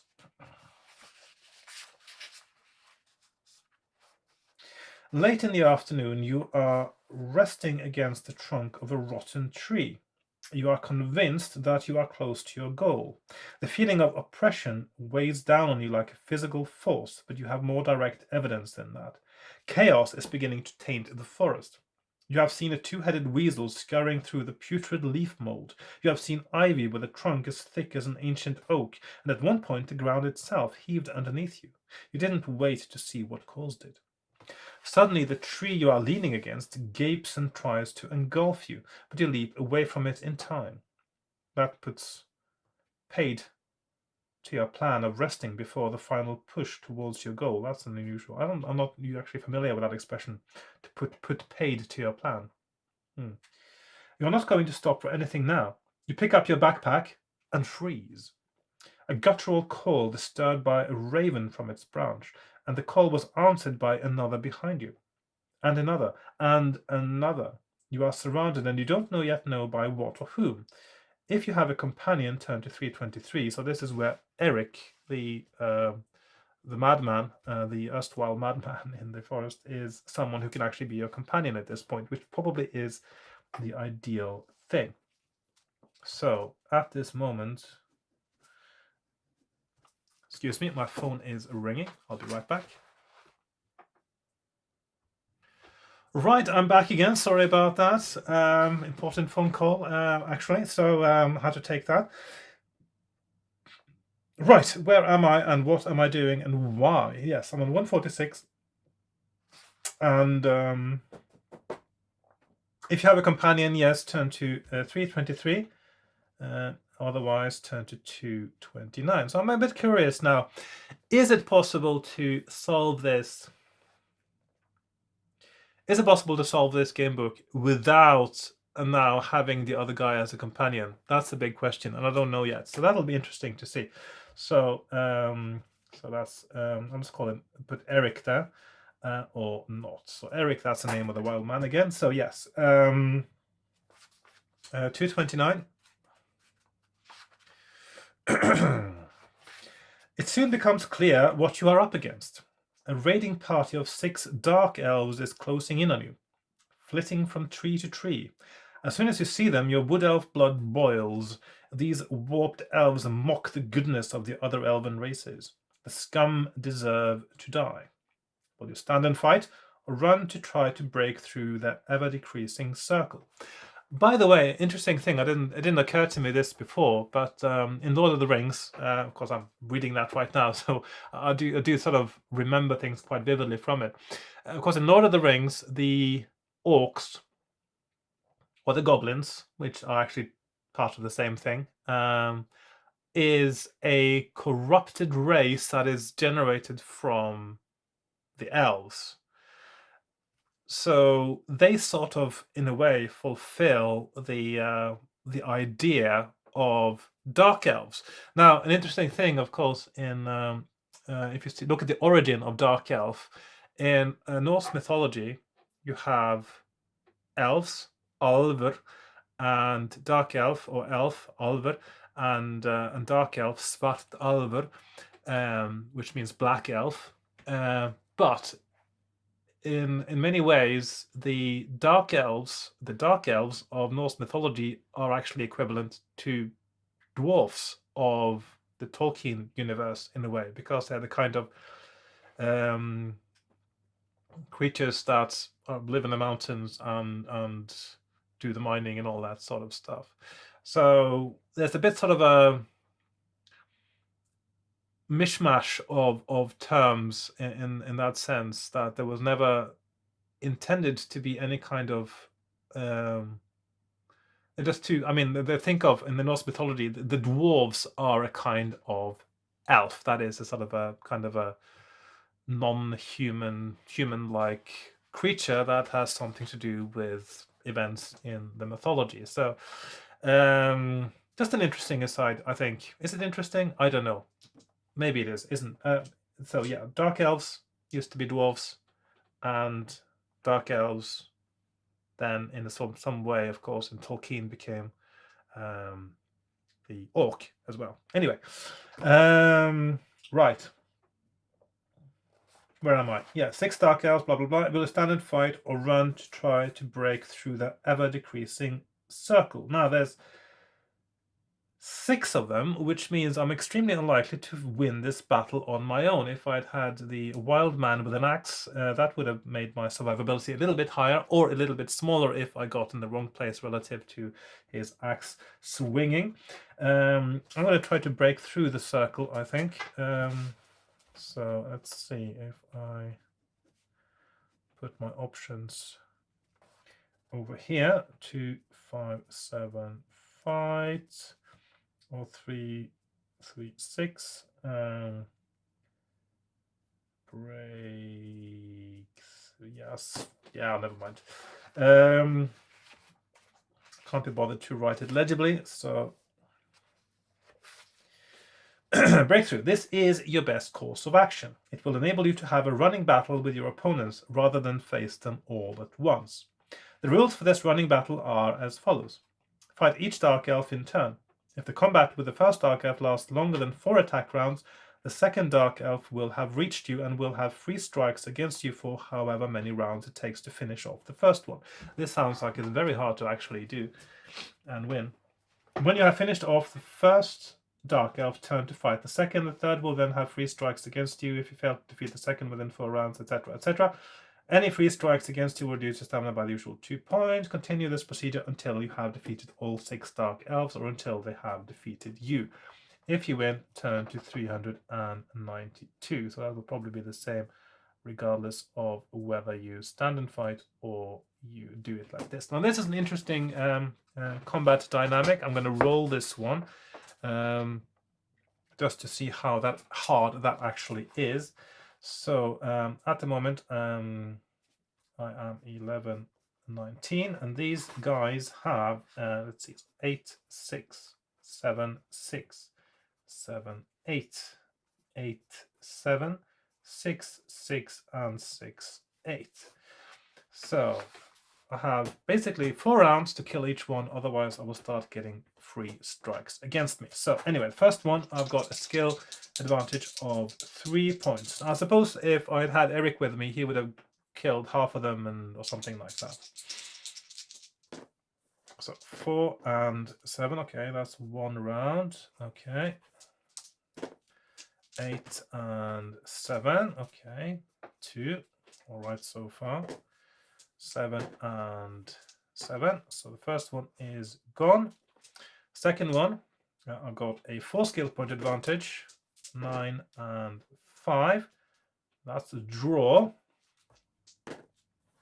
10 and 9, 8 and 7. Wait, did I 4, 2, okay. 3 and 2, okay, so that's also in 4 rounds or less. Yeah, that was 4 rounds exactly. Third one, I've got a 4 skill point advantage, 11 and 6. This is where I'm going to get at least 1 hit against me, because I hit him 4 times to kill him. So he hit me now, so 6, 7, 9, 9, 10, 5, okay, 6, 3, and yeah, of course, now this round the next one has already started taking part in the battles. So I'm down to 13 now, and 5 and 10. Then he is dead, but this time the next one has also hit me again, 3 strike. So then I'm finally fighting him next round. 7, 6.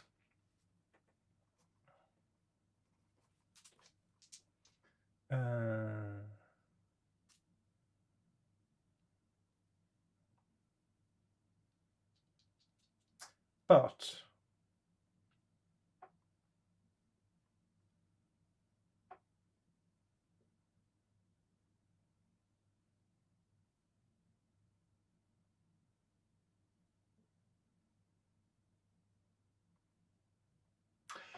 now these rules are a little bit inconsistent now, because you would think that the first 2 rounds, that the second one actually has reached you, that the next one also would be counting towards the next one. It isn't obvious if it does actually.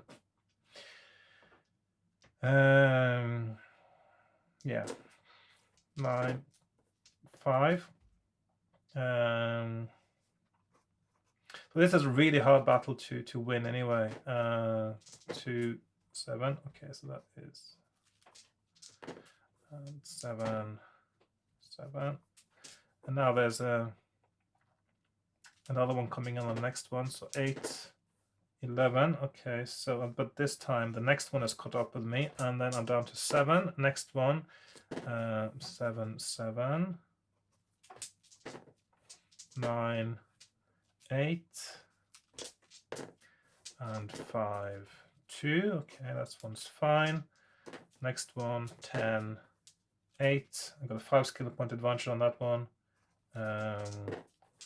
4, 7, 8, 7, and 9, 7. Okay, so he's dead. Okay, so I went down to 7 stamina altogether. But it is winnable. It is winnable with a good skill. So definitely. And I go to 392. So that's yes. So that's fight. But again, it would have been easier if you had a companion with you.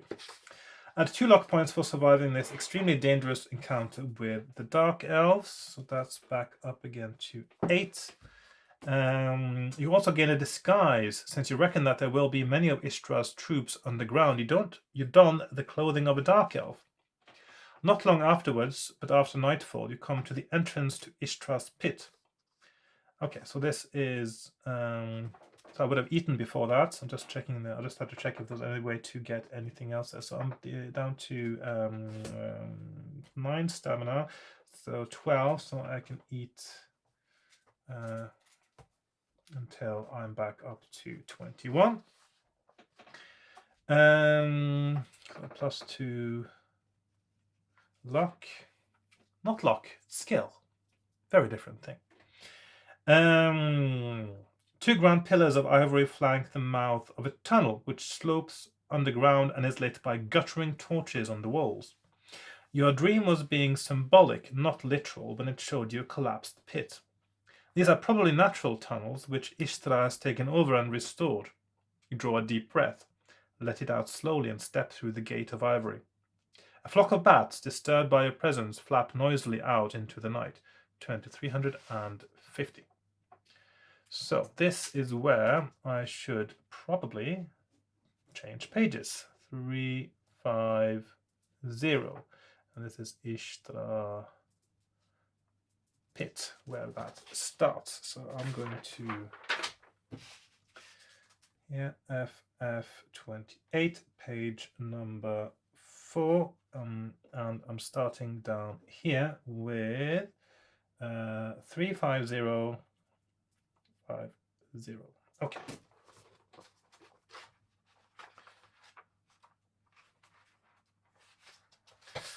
As soon as you step between the pillars, your trained sixth sense picks up an important feature of Ishtar's underground domain. Excuse me. This is the place where the dream world and the real world overlap. You can travel through these tunnels in either world. Thus, throughout this final lap of your adventure, you could try to get to Ishtar entirely in the dream world or entirely in the real world. Or you could flip from one world to the other.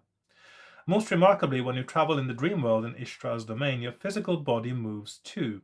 It is not like being asleep, when your body remains in the same place. It is rather that, even though you are actually walking along, your awareness is only of the dream world. You are like sleepwalking. Apart from the different adventures the 2 worlds offer, it should be noted that there are advantages and disadvantages to them both. For instance, you cannot expect to acquire physical artifacts in the dream world. On the other hand, while you are in the dream world, your physical body is invisible but not immaterial in the real world. It should also be noted that when you cross from the dream world to the real world, you may be disorientated and not know exactly where you are in the tunnels. Whenever a real world paragraph is marked by an asterisk, you can choose to flip to the dream world by subtracting 20 from the paragraph number and turning to that new reference. Whenever a dream world paragraph is marked by a pound sign, you can choose to flip to the real world by adding 50 to the paragraph number and turning to that new reference. That's interesting. You can flip from one world to the other in this way, whatever other choices the paragraph offers. You will be offered the opportunity to flip only when it is feasible to do so. For now, you step cautiously down the tunnel ahead of you. Turn to 362. Now, this is a really interesting and different dynamic. I'll just have to make a note of that now. So that is real to dream. So that's asterisk to hash. It's -20 and dream to real. So actually that's asterisk there and hashtag real to +50. Okay. Right. I'm thinking that perhaps the optimum path now is going to be a combination of dream and real world approach, and also it may depend a little bit on your abilities at this point. My power is rather good at 18.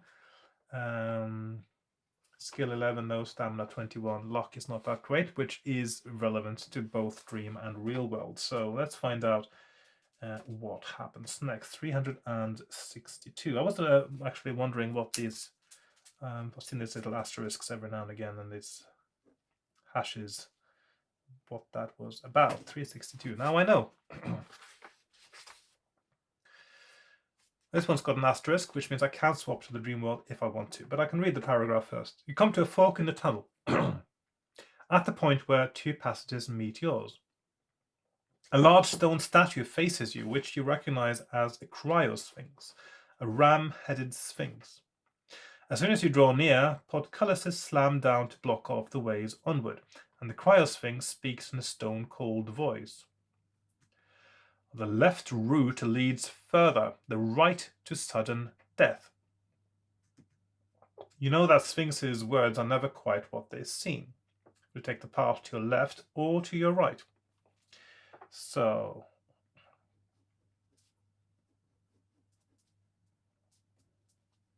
that's 78 or 151, and this is also asterisk there, so that means it leads to a dream paragraph. That is 342. Okay. The left route leads further, the right to sudden death. That seems very clear, does it not? I think I'm going to swap to the dream world now and go to 342 and see if that makes more sense.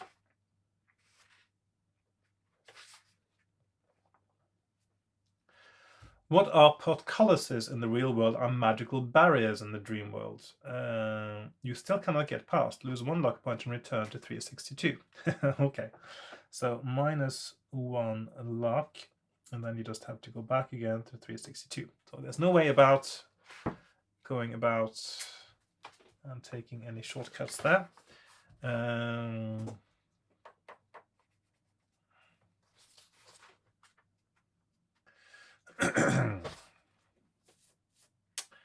Right. The left route leads further, the right to sudden death. Am I going to assume this is a sort of a bluff where it's actually the other way around? Yes, I am. So I'm going to take the right path and go to 151. Because why would it tell me what the right path is? It doesn't make any sense. You want to lead people into the wrong path. You think that the trick in the Sphinx's words is that since it is facing you, what is left from its point of view is right from yours. Actually, that's not what I was thinking. I was thinking it was trying to trick me. Simples. So you approach the tunnel to your right. The portcullis rises. Actually, I was thinking that earlier, but I wasn't. Yeah. I was thinking generally it is trying to trick me, obviously. So it doesn't matter what, why, or how that's started. So, the portcullis rises. You step under it with bated breath and proceed down the tunnel. You are safe for the moment. There is the tramp of marching feet up ahead. I just remind myself not to take that choice again. There is the tramp of marching feet up ahead, but the sound is getting fainter. You will not have to test your disguise immediately. The tunnel ends. Why would the Sphinx even talk to me if it's one of these minions that come and go? Why would it even say anything? Just a question. Anyway. The tunnel ends at a large, well-lit cavern. There are several other tunnels leading off the cavern. While you wait and watch, a company of orcs emerges from one tunnel, crosses the cavern and goes down another tunnel. You watch for 10 more minutes, and 2 more patrols pass through the cavern. There is a large pile of ancient bones close to one wall of the cavern. And the word cavern has been mentioned too many times now for this to be a good paragraph, by the way. Anyway, will you go over to them or carry on watching? Okay.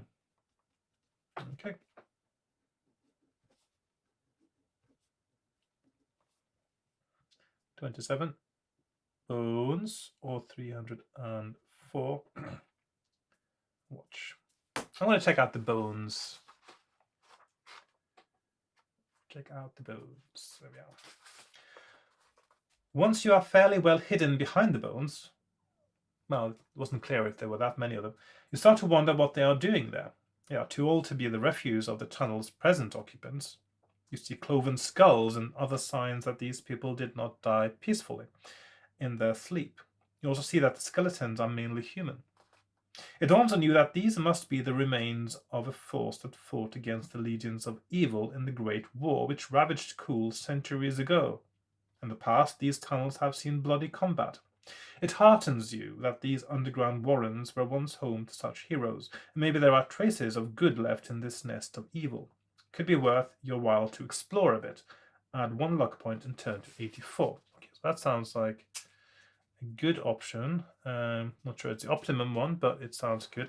Usually, as a rule of thumb, in a game book, certainly, if you reward luck points for something, it should always be because you are making the right choice. If you're giving luck points for the wrong choice, or one that leads to the wrong path, you are actually deceiving the player in a quite a cruel and unfair fashion. So the award of a luck point indicates and should always indicate that you are on the right track.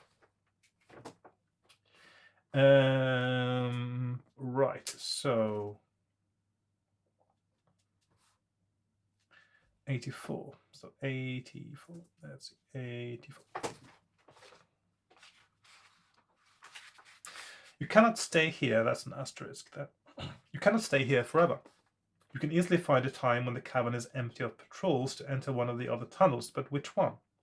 There are 4 to choose between, not counting the one you have recently come from, and by now you have seen patrols either emerging from or entering all 4 tunnels.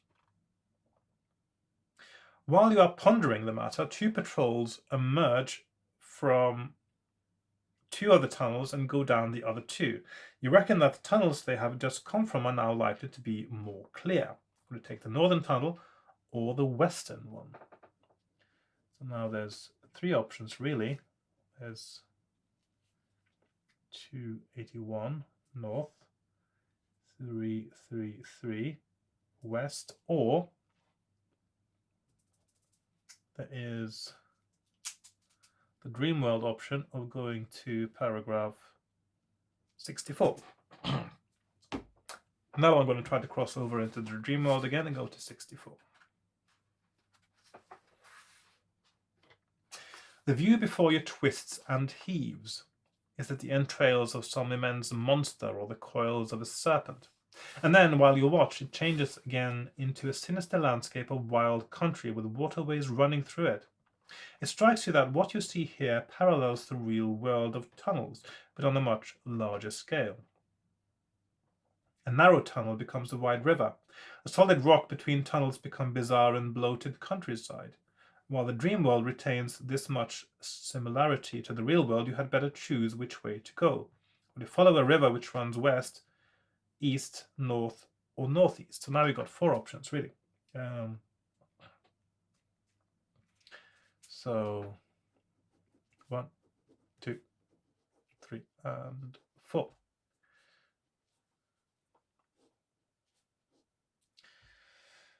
So 3, 1, 3 west, 2,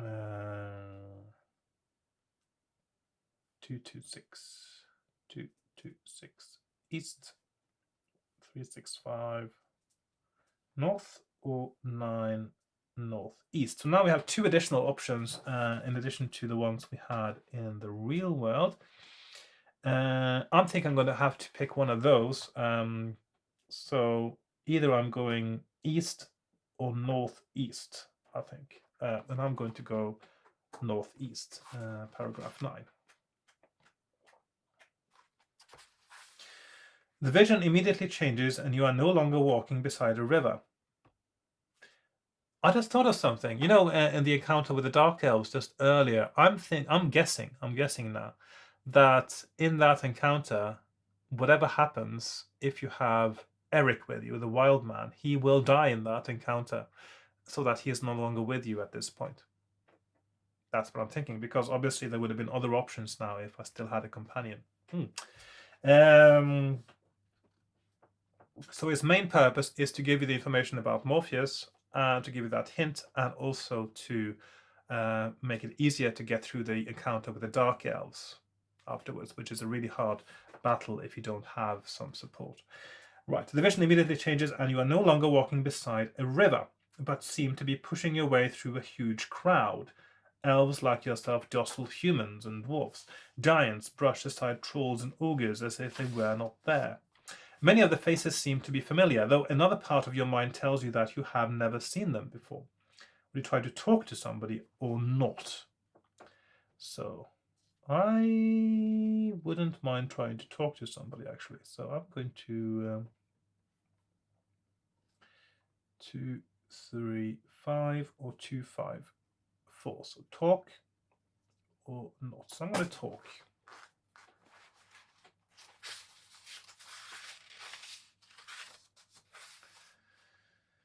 You accost a dwarf with a good-humoured face and ask her what is going on. She opens her mouth to speak. Her lips move, but there is no sound that you can hear. You bend closer to listen, and a long forked tongue shoots out of the dwarf's mouth and wraps itself around your neck. You struggle to escape, but it is useless. A dark mist blurs your sight and you black out. Lose 1 power point. Okay, power -1, and this is probably then not the right thing to do. Power 17. When you come to, you are propped up on a bench in front of 3 stern judges. All 3 judges are ancient crones, and the central one speaks. Let the trial of ghosts commence. Turn to 309. So I'm just going to put a bit of space there. 309. You try to cross back to the real world, but it is no good. Some force holds you here. It will be released only if you are successful in the trial of ghosts. You have heard that in some parts of Titan, humans practice barbaric forms of trial. For instance, a sorcerer might be thrashed with stout branches of thorn. If the wounds on his body form, in the judge's opinion, shapes born of hell, then he is burned as a necromancer. If not, he is released, though he may be near death or scarred for life. In the same way, the trial of ghosts is arbitrary, a matter mainly of luck. On the opposite page is what you see on the ground in front of you. Roll 1 die. This is the number of the squares or the square you start on. You now have to pick a route through to the center, which is where the judges sit, and is indicated in the diagram by a question mark. The route you take must consist of only 5 squares, including the one you start with. The route can go vertically, horizontally, or diagonally from square to square. Thus, if you start from 4, your route could be 4, 7, 1, 8, 3, 21, 19. When you have chosen your route, turn to the paragraph whose number is its total. If the paragraph makes no sense, you have failed the test and will be hanged on the gallows, with the crowd's laughter ringing in your ears. Because you are currently bound to this world, your power will be drained and your physical body will die too. Good luck! Okay. This is the kind of meta game I'm not really a big fan of in game books, to be honest, but I'm going to go with it for now. First of all, I'm going to restart my camera, so just a moment. Right, so what are our options? So first we roll a die for where we start, and then we have to move in 5 squares. I'm going to just do a separate sheet of paper for this one, I think. So, because there must be a pattern to this. So there's so we can start with, obviously there are 6 different starting squares. I'm just going to put those. That's not a good way of putting it. I'm going to do it to the top here. So there's 1, 2, 3, 4, 5, 6. Okay. And each of those will bring us to the question mark. So 1, 2, so 2, Oh, hang on. Vertically, horizontally, or diagonally. Okay, yes. So how many possibilities do you have for number 1, for instance? So it is 1, 2, 1, 2, 3, 4, 5. Okay, there are lots of possibilities actually. So for number 1, we have 1, 2, 3, 4, 5. So 135, 99, 200, and then question mark, yes?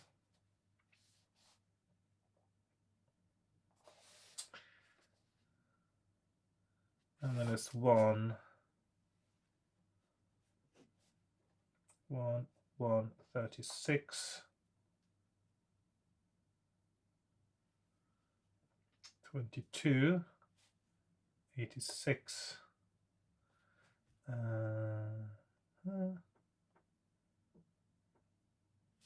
hang on, 4, 7, and 3, and 4, 7, 2. Ah, it's 5 before you get to the question mark. Okay, sorry, I'm not doing that right then. That makes it a lot. It seriously is actually, there are so many options here that's a bit weird. You know what? I'm just going to roll the die. 2, and then I'm going to find all the options for number 2. So 2, so 1, 2, 3, 4, 5. So that's 2. 1, 1, 5. 1, 2, 3, 4, 5. Actually, that works too.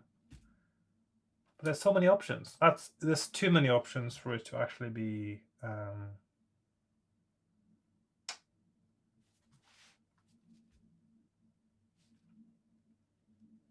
I'm just wondering if these numbers add up to the same things for many of the options for the different numbers. You know what? This could be a bit boring for you to watch, probably. I may actually just edit some of this out of my video. 15, 9, 15, 19.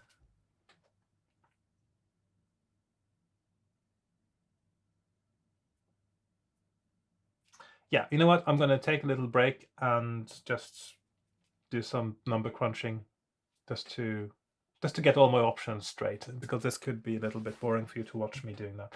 So take a little break and I'll be back with you shortly. Ta-da!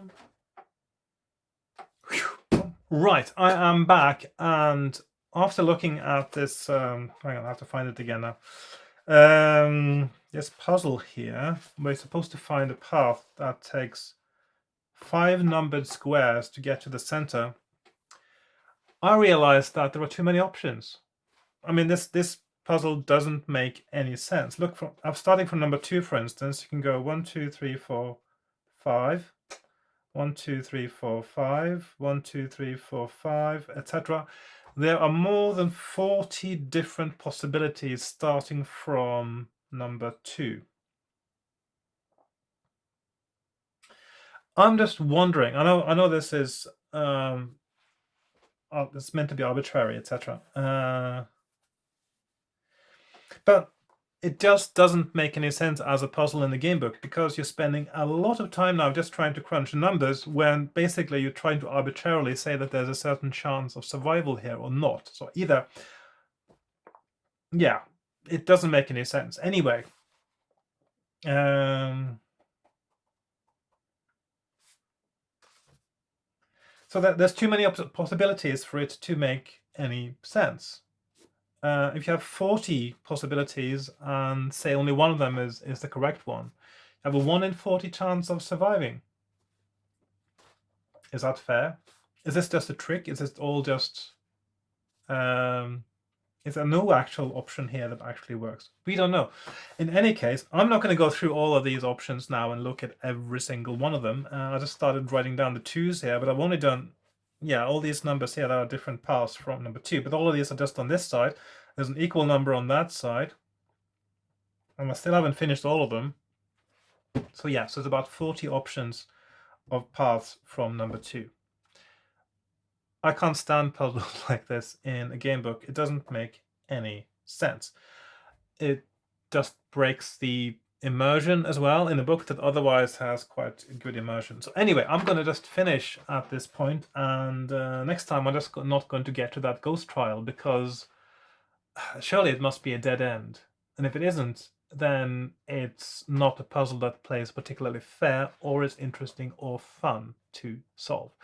So, because now I've got, I mean, 2 of the numbers I've got so far are too high. They're higher than 400, but all the other ones, so that means that I found maybe 19 different options. So 2 of them are not possible, 17 are possible numbers. None of them are correct. I'm going to stop right there and continue next time. So I hope you enjoyed watching this. I'm just going to do my transition like this, like that. I hope you enjoyed watching this, even though, of course, I got stumped there in the end by this puzzle. It's, I'm not sure if you're probably not meant. I mean, are you meant to get to this puzzle? And if you are you meant to actually be able to solve it? It doesn't make any sense, because there are too many options for the puzzle to really work. If you could only go, say, if there was a rule, you could only go diagonal once. Well, that would make sense. But it says, let's double check now, the route can go vertically, horizontally, or diagonally from square to square. So basically, that leaves you so many options, it doesn't make any sense. Anyway, so I'm going to leave that for now, and I'll get back to you next time, where I will start over at some point. Now, I do have, this is not a failed run, of course. In this particular playthrough, I noticed some new places where I tried some new options I hadn't done before, and I have a clearer understanding now of some of the correct choices that need to be made in order to get through successfully. But it looks like this could be a hard nut to crack, so I'm looking forward to next playthrough, and I hope you are too, where I will find out more. Probably won't succeed next time either. This looks like it's a difficult one, and it should be. But I quite like this still, even though that puzzle at the end is just sort of, yeah, why did you have to include that puzzle? It doesn't make any sense. Anyway, thanks for watching, and I'll see you next time. So goodbye for now. Bye-bye.